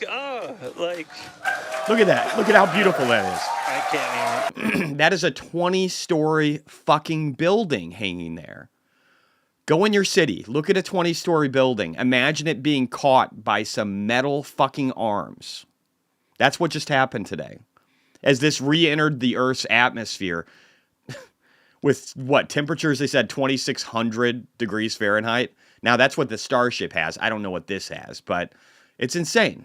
I can't even describe that. Oh, by the way, ship, main engine cut off, ship's in orbit, but I am like shaking right now. That was. Yeah, I wonder if Elon. I wonder what I got to see what. Let's see what Elon's doing on X, guys. We're gonna let this play for a little bit. I'm gonna turn down the music just a hair. It's kind of cool, so we're gonna play it. But let's see what Elon's doing right now. He's got to be excited. He's got to be excited, right?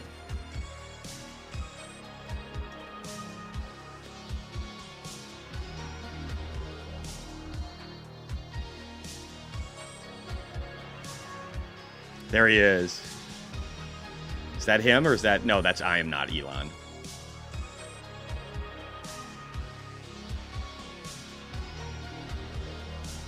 Did he post anything yet? He's just chilling. He doesn't even give a shit anymore. And yes, I subscribe to Elon Musk. Why the fuck don't you?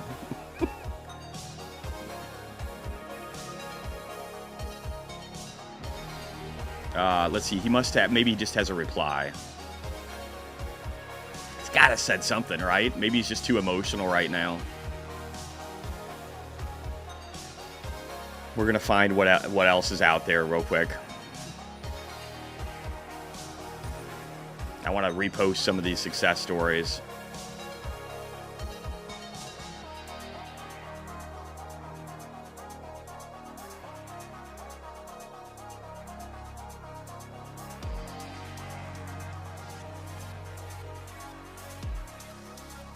I want to repost all this because people need to know how crazy this is.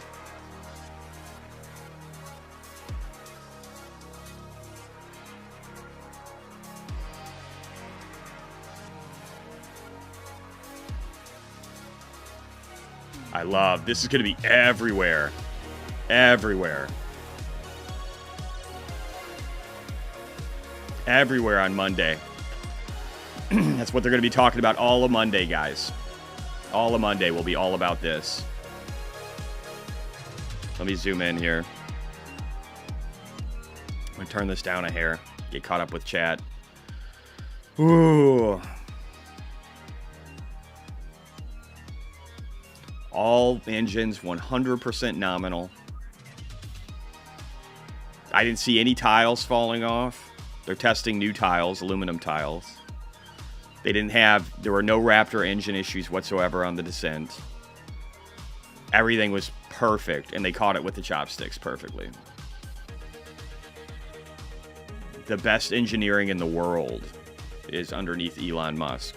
And at a moment's notice, he can pull them into any company he owns to solve a problem.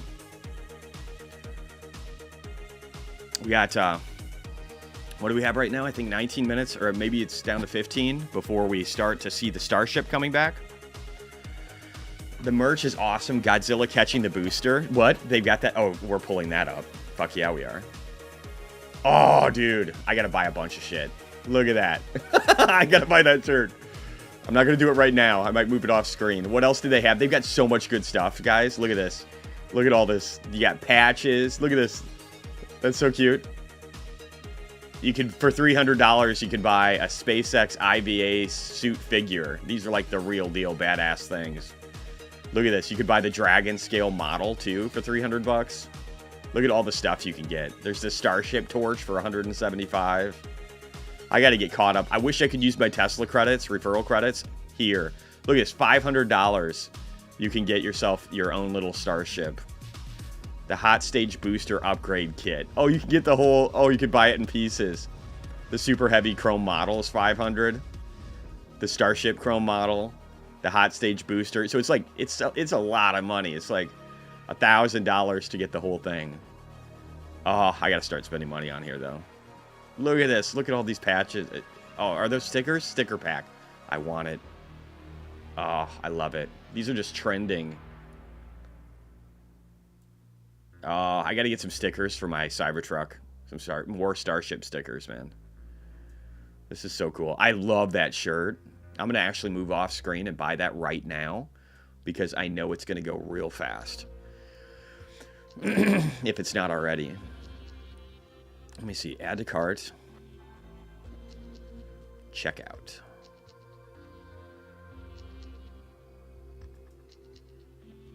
I wish my Tesla account just worked here.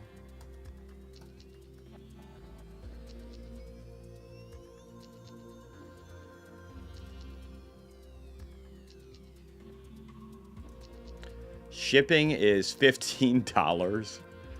$47 for that shirt, guys. I'm getting robbed, but I don't care. I'm still gonna do it.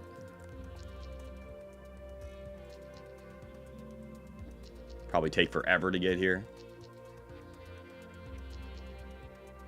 Your order is being processed. Thank you, Jesse. All right, for $50, I have Godzilla catching, bottom lower stage Oh, here's the Truflation thing. Sorry, I got to get out of this. I'll get to the right screen. Oh, that's cool. That's pretty cool. All right, when I get richer, I'll have to buy more. I'm only a multimillionaire, so I don't want to spend $1,000 on a metal rocket right now. But I will in the future. What is the music? I don't know. Everything Elon has just cool music. Lassie said, watching history with my son, still shaking here. Dude, I was just trying not to cry. I'm not going to lie. Just trying not to cry, man. Cam Prague, humanity is one step closer to Mars. Sealess, wait, what about white guys for Kamala? Yeah, fuck them.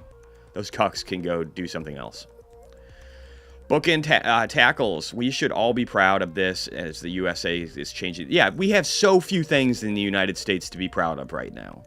So few things. David Y. That may be one of the most amazing things I've ever seen. It literally is. It's a 20-story building. It is that t-shirt, man. It is Godzilla. It is literally this. This is what we just watched. Right? We just watched Godzilla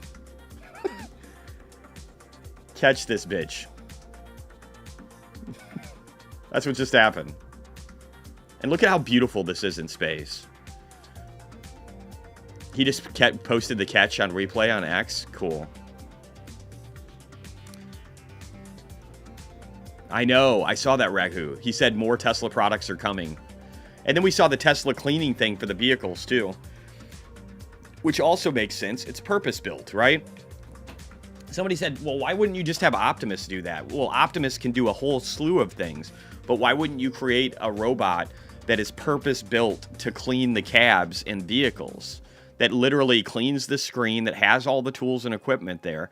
Why would you have Optimus walking around being like, where did I leave the cleaner for the screen? Oh, yeah, it's over here. Let me grab it. Why wouldn't you just have a device that literally just goes in and does everything at once? You're welcome, Barry. I'm happy to. I was going to watch this either way, so there's no chance that I'm not broadcasting it. Very exciting. It's wild. If you've been around here for the last several years or half a decade and you've watched SpaceX literally not have any Starlink satellites in space to over, 7,100 right now, and you've watched Starship being created from this little tiny thing, trying to figure out how to come back to ground to something that's a little bit bigger and a little bit bigger, and then they're just adding parts to it. And then you're watching what it is today, and you're watching a 20-story building get caught by the same place it launched from using these chopstick arms. I don't know how you can't be impressed by that. I don't know. I don't understand how anybody who lives in the United States can't be proud of what happened today and acknowledge that, let alone the leaders in this country. They're pathetic human beings. If they can't be proud of this, if they can't acknowledge this, they're pathetic. They're pathetic and they shouldn't be in power. That's my take. Matthew Smith just purchased mine. All right, we got matching shirts, bro. Chris DeSantis, Jesse, speechless. There's very few times where I'll be speechless. MB says, also, Everyday Astronaut has nice t-shirts. Nice way to support his work. I don't even know if I'm still subscribed to him. I should be. If I'm not, I should be. You're right. He's a great guy. He definitely deserves everybody's support. Let me see here real quick. I'll make sure I am. 1 second here. Got Ellie in space doing stuff. Farzad. Oh, that's old. Members only. Ooh, I'm members only with Farzad. Tesla's perfect ad, the economy. I agree, actually. It's a good point. All right, let me see. I'm going to find Everyday. Just want to make sure. I think he's got subs, right? Pretty sure he does.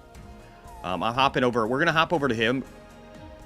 1 second here, guys. We're going to hop over to Everyday Astronaut because he's a good dude, and I want to hear what he has to say. He's probably just having the best day. I almost want to see his reaction video. We're going to go back a second.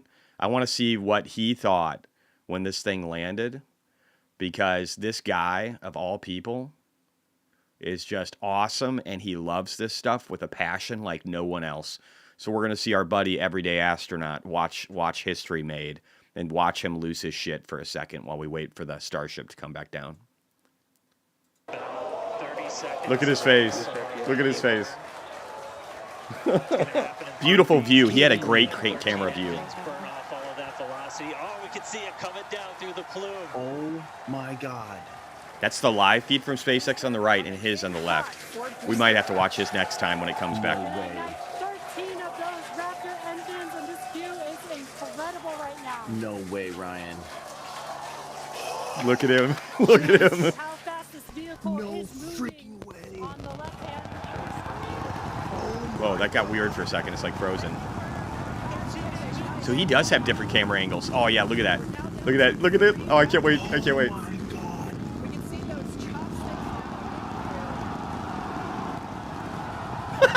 Look at his face.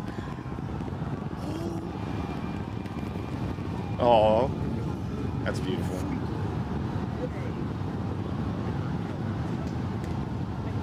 That's beautiful. Look at him. He's about as dumbfounded as I was. More animated, maybe.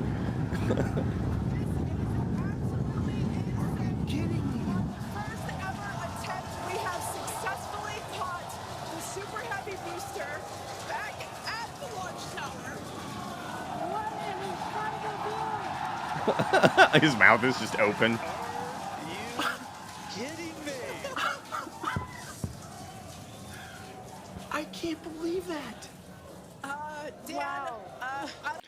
But J.A. Johnson said you'd think every TV station would be playing this. You know what? When I was a kid, they would have been, right? When I was a kid, I remember seeing all these things. I remember watching the space shuttle blow up when it had a teacher on board, and every kid was watching it. Every kid all across America, because it was the first teacher to go into space, and it blew up trying to go up there. And yeah, we used to give a shit about this stuff. We used to give a shit about transforming the world into something better. We used to care about that. And I think we should again. I think we should. And I think we should support people like Elon Musk in every possible way we can. Talking down his work. Oh, why doesn't the Cybercab have a steering wheel? It's like, motherfucker, there's, 5 other cars that he makes that has steering wheels. This is literally, if you read his book, this is his vision for what he wanted to do for the Cybercab. And yet there's always going to be people critiquing it and trying to say, well, he should have done this, he should have done that. Oh, he didn't talk about a cheaper vehicle. Even though the Cybercab is the cheapest vehicle that will be autonomous in the entire world, and it's going to be out in potentially 2026, a year from now. Or I'm sorry, 2 years from now. My bad. It's just amazing. People will always critique. People will always be armchair cowboys. People will always be backseat drivers. But we should congratulate Elon Musk and the team at SpaceX and the team at Tesla for all their hard work, and the teams at Neuralink for making it to where paraplegics can have a life again. We should be looking at it and appreciating it and glorifying it for humanity's sake. We should be looking at beautiful futures and being excited about them. We shouldn't be talking shit all the time. That's what humanity is right now, is a bunch of people critiquing everything that's going on all the time and tearing things apart. This is one thing that we can get behind that's just beautiful. I don't know about you, but we're losing our stuff up here. Guys, I'm sorry. Like, even in this day and age, what we just saw, that looked like magic. Oh, wow. Oh my gosh. This view must have been insane. We are still going wild over here over this. Folks, this is Oh my gosh. a day for the engineering history books. No, if we didn't have our own footage from this, I would think that was fake. That is our camera. Like, that is our personal camera. You are reflecting exactly what everybody else here in Hawthorne, except maybe a little bit more because you got to see it with your own eyes. I can't believe it. We got it. I mean, like, Yeah, the only reason he'd be shitting his pants is because he's excited, because he'll be going to space. He'll be one of the first human beings to really, especially in private sector, to have the ability to go to space in a Starship, or whatever they shoot him up in. And it's just beautiful. It's so exciting. I just realized all these ships down here that are people that are watching this stuff. Wouldn't that be awesome? Look at it, they're just full of people. I didn't even realize that. I can't even describe that. Oh, by the way, ship, main engine cut off, ship's in orbit, but oh my God. Like shaking right now. That was. Yeah, just beautiful. Holy cow. This is not, yeah, I mean, let's check in on ship. It's hard to believe that. Starship nominal orbit. Yeah, so we had about the same response. He said more than I did. I was pretty shut down from it. Insertion.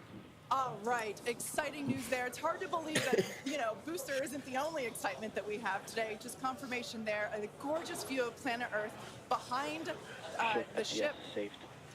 And it is now in the orbit that we expected it to. This is just an incredible day. Live views there. If there's ever a humanity we can be proud of, it will be brought to us by people like Elon Musk. He's the one. You got to realize this guy is so brilliant. He's so much smarter than the majority of human beings on this earth. He became, as a young child, very depressed because he read all these books trying to figure out religion and everything else, and he came to very bad places where he didn't understand why he even existed. And then, since he couldn't figure that out, he developed a purpose to exist, which was his dreams. We should acknowledge and be proud of that. We should encourage that for every human being on this planet, and especially the people in this country, that if they're losing hope, they don't love the reality that they're in, that they work to fix it. Even if we don't get all the answers, even if he doesn't get all the answers that he wants out of life during his existence, at least he furthered humanity to try and get there. The chopsticks caught the booster. It has been nonstop since liftoff. We're getting close. I think we're about 10 minutes away from seeing this Starship coming back down too. Having completed its job for today, we are going to take a short break for the next. All right, so we're going to listen to him minutes. talk We'll now for a change. Back at T+40 minutes while the ship continues to coast before re-entry. Oh man, and as with that's so cool, Michael. Starlink may actually enable. Michael Quinn said, "My daughter told me last night that she wanted to be an astronaut. Today we watched a rocket get caught. Astounding. Elon inspires." I love that. I love that, man. I love that. That's the way the world should be. He's got the brains, but his superpower is being immune to risk. He's immune to risk, and he will not fail. He will not allow himself. And he has a vision of the future that I would love to have as an investor. And I'm pretty good, but I don't have the vision he has. That is... But at least I have the vision to know, to follow him. A lot of people don't have that vision. Try. I cannot even believe that, guys. We just watched a rocket fly to space, let go of the upper stage that weighs thousands of tons. Yeah, thousands. And come back and land on the same launch tower that it took off from. And it actually worked. Now, granted, it's still smoking. It's like scoldering hot. Did you see it glowing on re-entry? Yeah. With Ryan's footage? That was the craziest shot I have ever seen in my entire life. I'm literally shaking right now. I cannot believe that.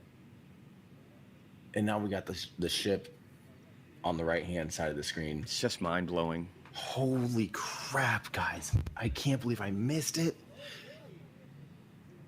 I can't believe I missed the first one. Oh, I'm having major FOMO right now, but that is unbelievable. So cool. Are you kidding me? Yeah, he wanted to be there. Poor guy. That's what he means by missing it. He has been. Oh man. Okay, so he's like, I don't even know if he rented or bought a condo, but he has like a place that's real close to this, and he's been to like every fucking one of these. And then the one time they catch this thing with the chopsticks, he's not there. So he's probably hurting a little bit. I'm sure he wanted to be there so badly. So people. It's just like me. It came up so quickly. Like this thing was supposed to happen a while ago, and then all of a sudden it's right in front of your face. We're asking already, like, is the booster spinning uncontrollably? Don't forget last time, as soon as it got into space and after shut off, it did orient itself. hopefully we'll see that those rates stabilize here. And all right, we're actually going to jump forward on Everyday Astronauts feed. Look at that. Just look at the propulsion. It looks like he's talking to another friend of his too. I don't know if that's Ryan or the other guy. I don't know him. I just know Everyday Astronaut. But anybody from NASA watching? Oh, I'm sure they are. NASA, like what's left of NASA right now, loves Elon Musk, and they stick up for him courageously, even when bureaucrats talk shit. So they're very much devout about him. He's the only thing they have for the space program right now. Again, SpaceX has to pick up the stranded Boeing astronauts sitting on the International Space Station. So they love Elon Musk and they love SpaceX, and they appreciate the fact that with them, we still have a space program to be proud of. And without them, we wouldn't have anything. And right now, I don't even know if we'd be able to get to space without Elon Musk, because we're at war with Russia. They were giving us rides for years. So China, imagine a world where China and Russia have space forces that are getting better and we don't. Imagine a world where China is the EV market and the United States doesn't have one, and it's a dying legacy country with no space force and no EV industry. That's what the future would be. That's what it would be without Elon Musk. We should be grateful.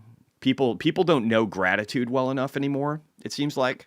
They don't understand the concept of gratitude. Maybe that's why they're so miserable. They're not grateful for their children. They're not grateful for their wives. They're not grateful for their parents. They're not grateful for brilliant minds. It's always about themselves and what they put on their social media and getting the picture right for whatever fucking food they're eating.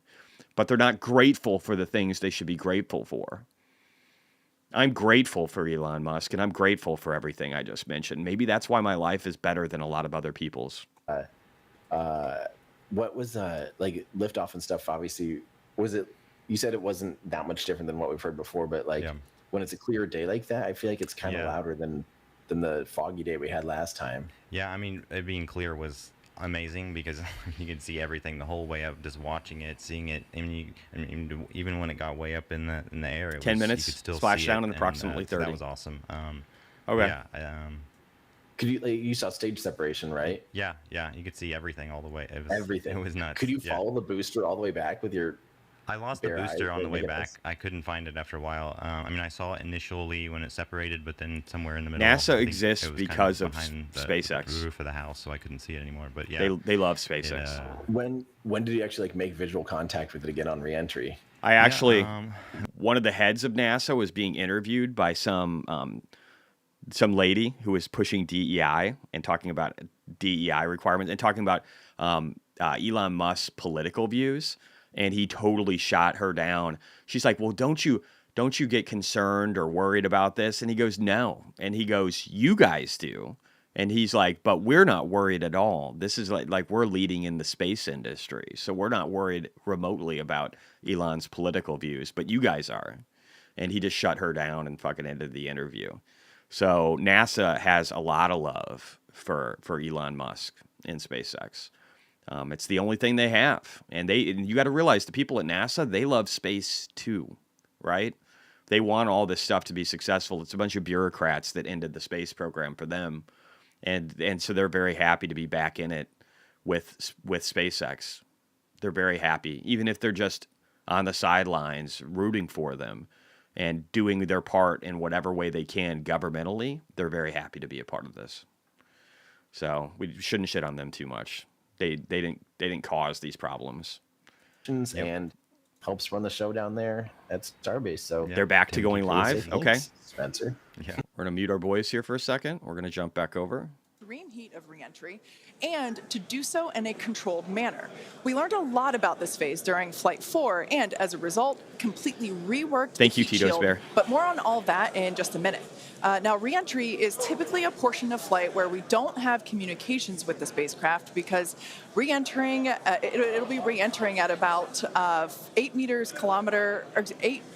kilometers per second, or about 5 miles per second of roughly orbital velocity. Now, those speeds, the spacecraft moving through the atmosphere results in friction and creates a plasma field around the vehicle. We saw this in action on Flight 4 thanks to Starlink, and wow, it was breathtaking. The blanket of plasma ends up distorting communication frequencies, so it's not uncommon to experience brief blackouts in communication, but hopefully that's not the case today. And Kate, that's where Starlink has just kind of been just the unsung hero and the MVP of this test. Yeah, NASA has to have two options, and Boeing is the other, and they're garbage, and everybody knows it. And I don't know, they might just literally end it and just stick with SpaceX. It's just not comparable. NASA will still exist. Companies like SpaceX will get their scientific instruments to the moon, Mars, etc. Yeah, that's probably true. They'll help. They'll be the courier. They'll be the worker horse behind all of it. You can see a couple of the heat tiles that are broken off here. Not nearly as bad as it used to be, though. Doesn't look bad at all. We get to see something. I'm gonna take my planet or off pee the break. planet. I'll be right back.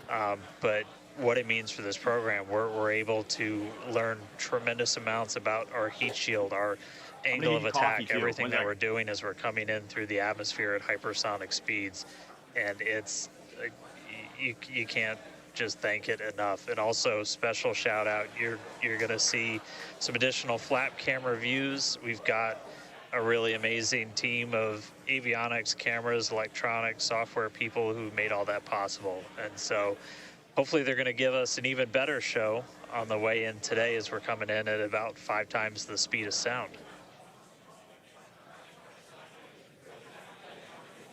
Yeah, those flaps, Dan, that you see there, that's what's helping. Starship is in a good attitude for entry, approaching the entry interface. Some good call-outs there, preparing for re-entry for Starship. And again, that's what Dan was mentioning, those flaps on the vehicle.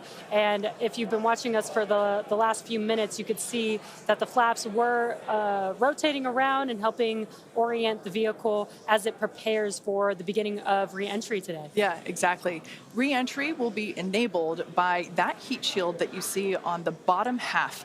That heat shield is made up of 18,000 hexagonal ceramic tiles, and they are designed to insulate the vehicle during atmospheric entry. At that point in time, temperatures can be as high as 26,000 degrees Fahrenheit, or about 1,400 degrees Celsius. The design itself also permits for rapid reuse with no refurbishment between the flights. And fun fact that I think is just incredible in terms of scale, but the heat shield alone on the ship has a total mass of 10.5 tons, which is crazy because these things are really lightweight.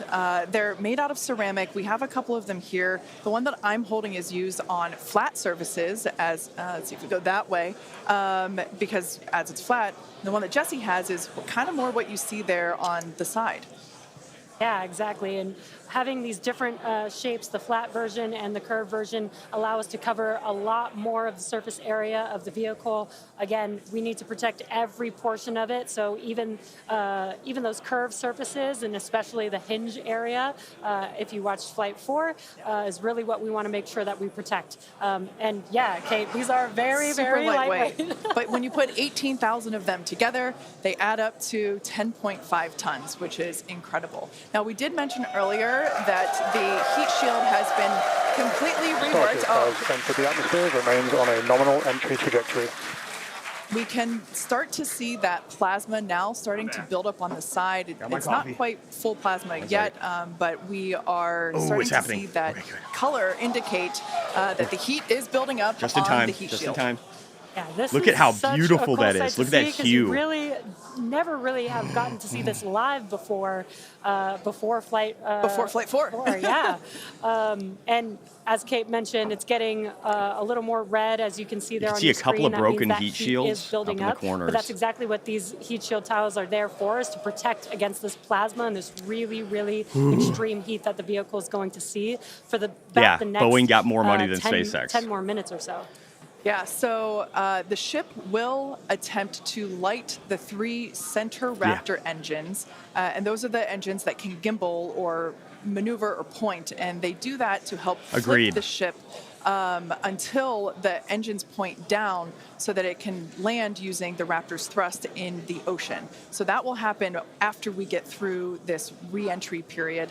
Again, now starting to see, and we also might start to see the flaps actuate a little bit here as the vehicle controls its roll during re-entry. That was one of the main learning points from Flight 3 was the roll control didn't work quite as well as we wanted it to. We learned that we needed some redundancies. So we added more roll control thrusters, and we'll see those in action as well today, as that was a Flight 3 learning that worked better on Flight 4 and still enabling that same design today.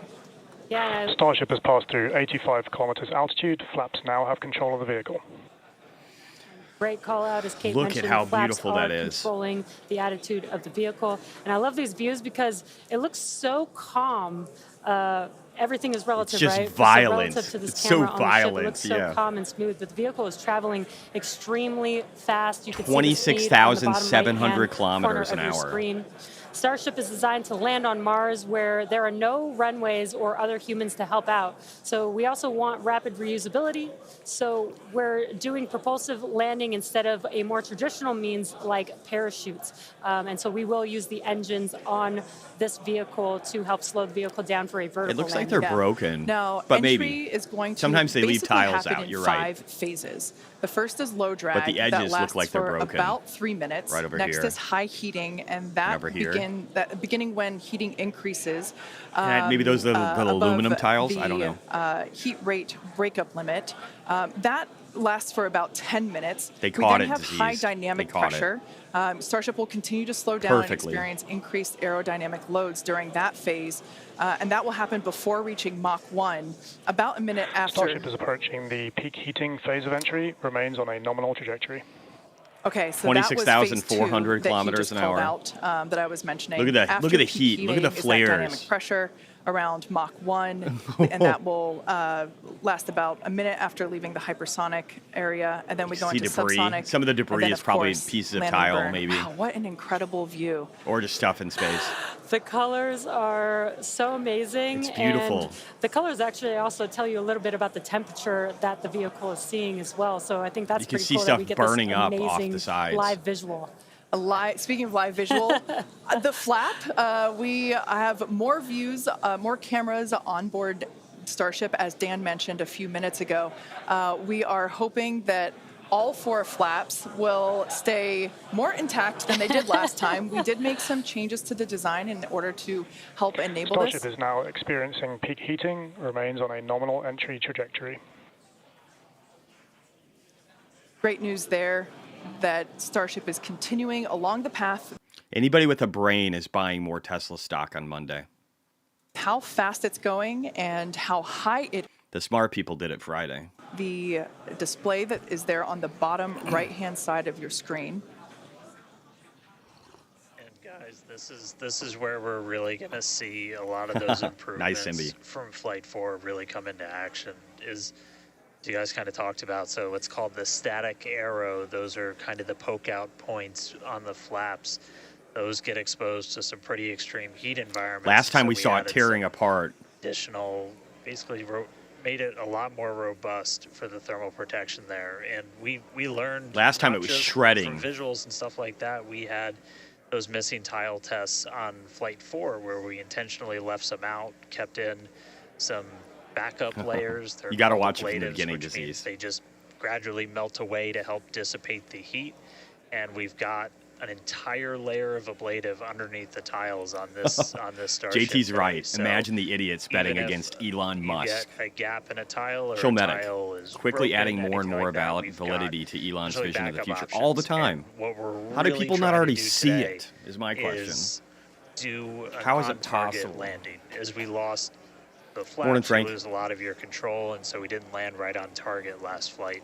This time we're trying to really nail the target within just tens of meters, and that'll just be a really huge step on feeling like we're closer to bringing a ship back.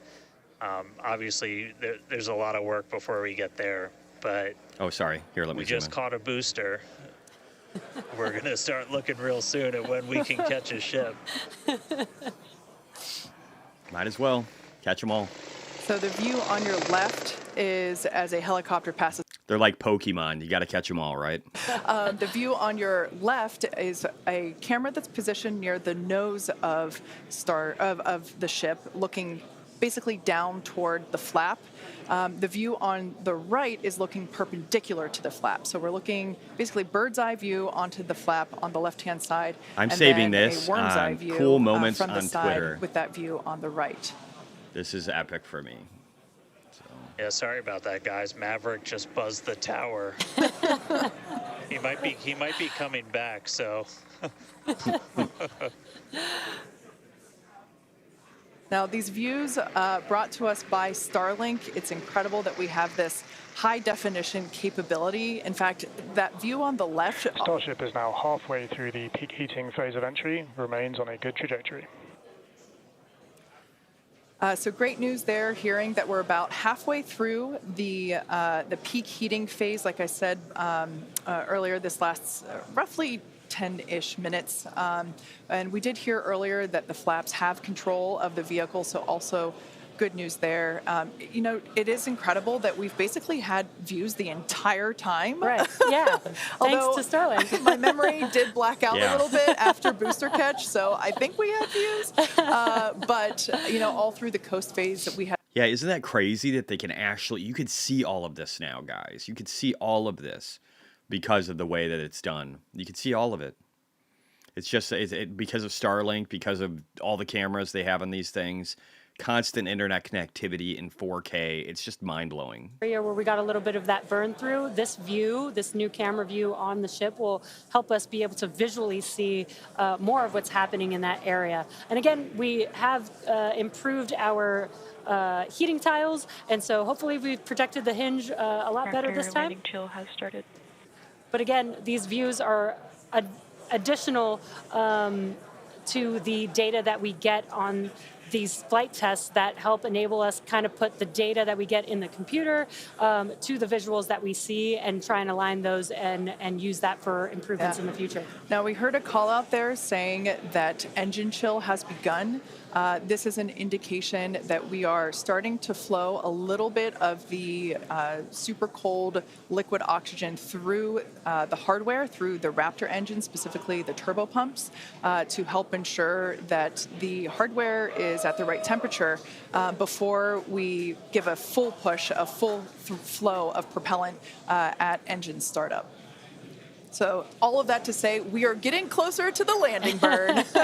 We definitely are. And again, if you look at the bottom right hand of your screen, you can see the altitude that the ship is, and it has been slowly making its way closer and closer to Earth. We're currently at about 63 kilometers from planet Earth, and you'll see that number trend lower and lower as we get closer and continue through this reentry. Yeah, this is going to go on for a little, actually a while longer. We have about 10 minutes or so, roughly, before we execute the landing, the ignition for the landing burn, starting with the landing flip. So we're making a controlled reentry. This is one of the primary objectives for Starship today, is to demonstrate another controlled reentry, even more controlled than what we saw on Flight 4.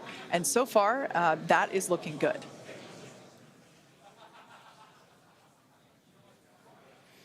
And then as we start to really get lower, we're going to start seeing the atmosphere's effects start to take place, and that's when we'll be dropping our speed down closer to the speed of sound. You'll see the flaps start to maneuver. Wow, so beautiful. We were Look able at the to colors do a on the landing burn right, on Flight just 4, off, which just bouncing all off of us this. Look how beautiful guard. it is. It was pretty incredible after seeing the all flaps the hues. survive through. And we're going to try and do another This one thing on totally this just flight got today. destroyed before. It was burning apart back here on the right. And splash down at a little bit of a Now it looks gentler beautiful. angle this time, instead of just kind of hit the water and fall over.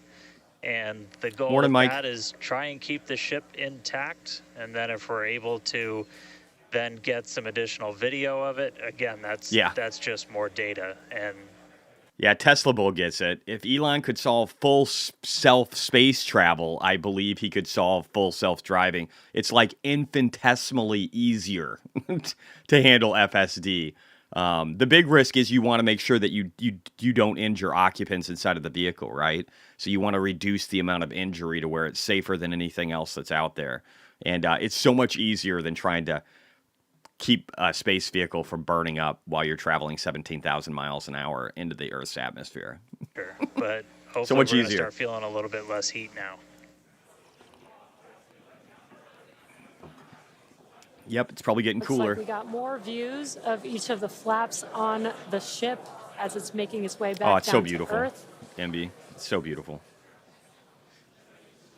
And we did pass through peak heating and still got really good views throughout that whole period. Typically, those flaps aren't burning up at all. Look at them; they're so perfect. Vehicle, we tend to build up a lot of plasma, and that's typically when we would lose, connection or views of the vehicle. But again, with Starlink, we were able to get some live views throughout that entire process there.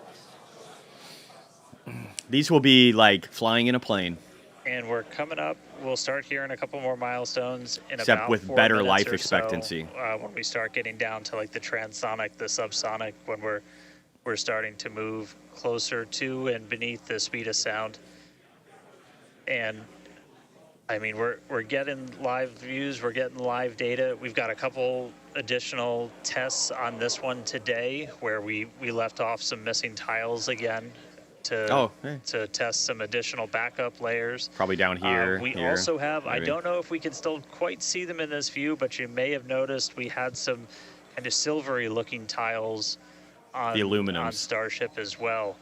And those were pretty much standard tiles, but they were wrapped in aluminum. And it was a pretty simplistic, straightforward one where aluminum starts to melt at roughly the... Yeah, ground is so much easier, Silas. I'm going to disagree with you. There's a lot more objects moving around, but I don't give a shit. You're still not. You don't have to worry about every angle of entry. You're literally flat on the ground and having to steer right and left. It's so much easier. It's why we don't have flying cars. So I disagree with that statement. The same temperature where steel starts to lose its strength, not necessarily melt. And so if we see stuff melting, we know. Do we see stuff melting? I heard up here, top corner. You see right here? Yeah, 59 minutes since So we're seeing a little bit of flat burning down here. It hasn't torn apart the way the other one did, but it is suffering some burn, which isn't great. Now the views here, we have coverage of all 4 flaps. So we'll have to see if this gets any worse. So for those that perhaps didn't These are good. A glimpse this of is the bad. vehicle before liftoff, there are 2 flaps at the forward end and 2 flaps at the aft end. The larger camera view that is there on the right-hand side of your screen, that is before they got more burn over here. I don't love that it's happening over here. Flaps. We can start to see some heat buildup and peeking through on one of the flaps there in the top left-hand corner of your screen. I don't love that. Did they say that was an upper flap? It's probably an upper flap. Once again, Starship now at T+1 hour. Still should be functional, but it's not great. 9 seconds into its flight today. As long as it doesn't tear off. We're traveling 9,000 kilometers an hour. We're slowing down dramatically. Kilometers above the surface of the Earth, now 44. People are getting worried. You can tell. We are targeting a soft splashdown in the Indian Ocean. Come on, guys. About northwest-ish of Australia. And we are attempting to, as we did on Flight 4... Hey, who is in Australia? I guess this thing's going to land near you. Flip maneuver, as well as Starship is at maximum entry dynamic pressure, remains on a good trajectory. Look at how hot the bottom is here, guys. Great news there. Like Dan said earlier, this is basically this Max is worrying Q me over part here. 2. Ooh. So this is the greatest amount of aerodynamic loads that the vehicle will experience during its flight. It's coming back through the Earth's atmosphere. We need to figure out this flap thing up here. The back seemed to be really strong. Where there was no friction. They have no problems. See heat as evidence of that friction buildup. This isn't good. The atmosphere is actually helping to slow the vehicle down. If you're watching the telemetry in the bottom right-hand side, it looks like we're probably going to make it. The heat's lowering. Decelerating rapidly. Yep. Nice.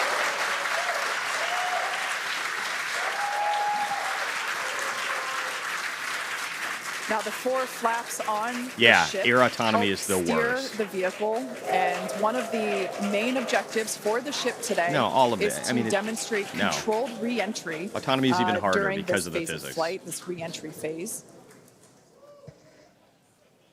Yeah, and we have 6 engines on ship, but we only need 3 of them, the 3 sea-level engines. We will have that flip maneuver happen very close to touching down for splashdown. 3,700 kilometers per hour. We're only 33 kilometers slow the vehicle up. Down immediately, 32. and then it's hopefully have what we call a soft splash. It must be nighttime. In the water.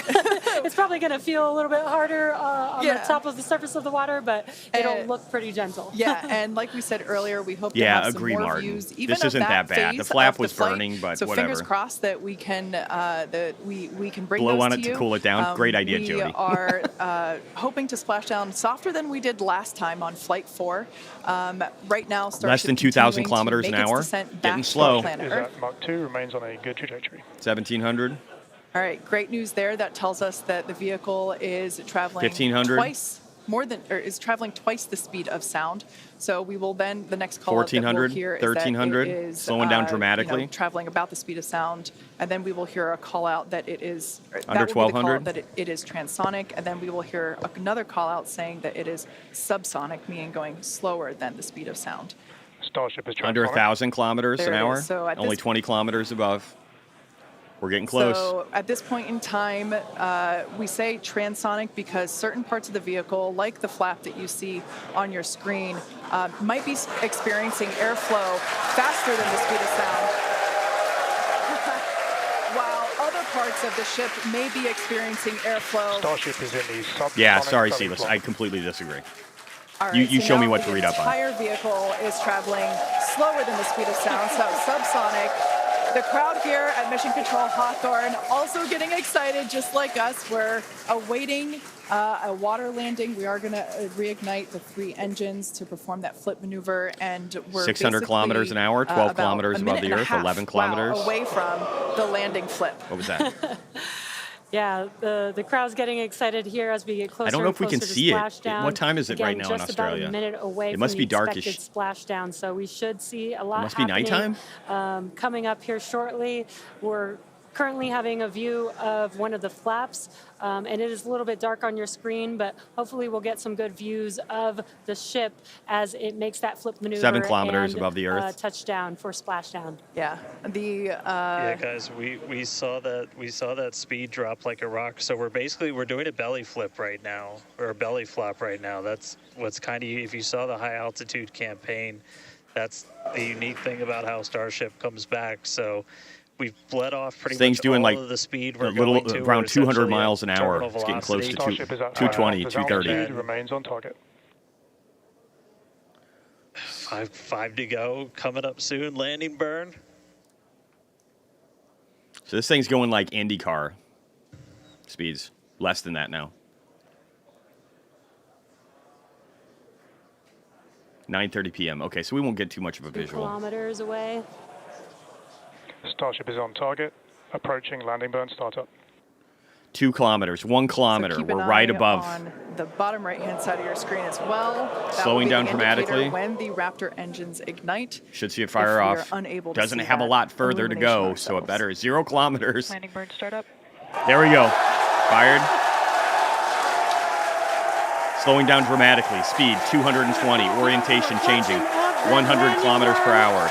80 kilometers. 55 kilometers. Just behind the ship. 42.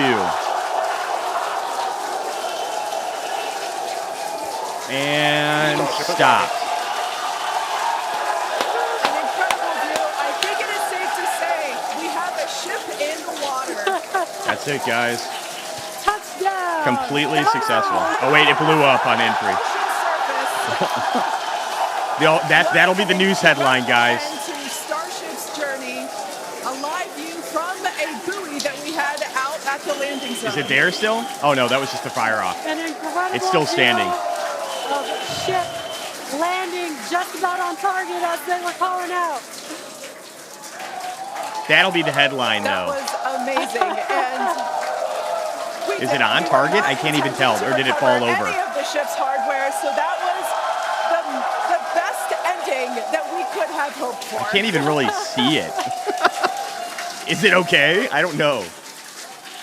That could have just been the booster, like, shutting down the Raptors. I don't think we're going to be able to get a ton of extra video of the heat shield, but we hit the target. I mean, it's still there. It's still there. It was just the boosters coming down. We hit the target because we had these buoys placed in a pretty specific spot, so wow. What a day. Beautiful. Beautiful. It's there. What a day. It's there and it's cooling down. I mean, everything started off today with that launch. Yeah, it's probably on the we were able when they to turn lift off the Raptors, you probably get that extra blast. 7:25 a.m. Central Time. 33 out of 33 Raptors in the way up. Successful hot stage. Booster came back. We watched it come down. Oh yeah, it'll be something about climate change. You're right. Watched it get caught. And that broke my brain for a while. I'm really happy we had Coast for. Look at all these guys; they're so happy. First ever booster catch. Greatest minds on the planet. And Ship just gave us one heck of a show, making it through a controlled re-entry this time. Flaps intact, made it down to the water. Hey, Starships were meant to fly, and it sure as hell flew today. So let's get ready for the next one. Over to you guys. Elon, he's already tweeting and like worrying about humanity 10 years from now. He's moved on to other things, but that's pretty awesome. Guys. You can see him right here. They were meant to fly, and they were also meant to be caught by Mechazilla. Yeah. It's been... Now be sure to follow SpaceX on X for more updates on today's test flight and, of course, for future Starship news. Today was amazing, but the SpaceX action isn't over yet. Yeah, Soon, I appreciate Falcon you guys. Heavy will launch NASA's this was Europa amazing. Clipper, and we're also going to be returning Dragon back to Earth with NASA's Crew 8 astronauts. So congratulations again to the SpaceX team. What an amazing launch and an even cooler catch. Thank you. Yeah, cow farts and human breathing. Those are the biggest things you have to worry about in regard to climate change. For watching, but we're going to leave. If we just end humanity, if we get rid of all the human beings, it'll be fine. Just keep the elites, you know, the ones that really matter. We just need to make sure that, you know, Bill Gates makes it. As long as he does, the world is okay. You with an awesome recap of what has been the most epic day. Have fun, Lowe's. Bye, guys. I'm going to go out on this, guys. I'm going to mute it out. And thank you for everybody who attended. We're going to listen to the recap, and then I'm going to end the stream. I love you guys. Thank you very much for being here to see history. Peace out. Bye.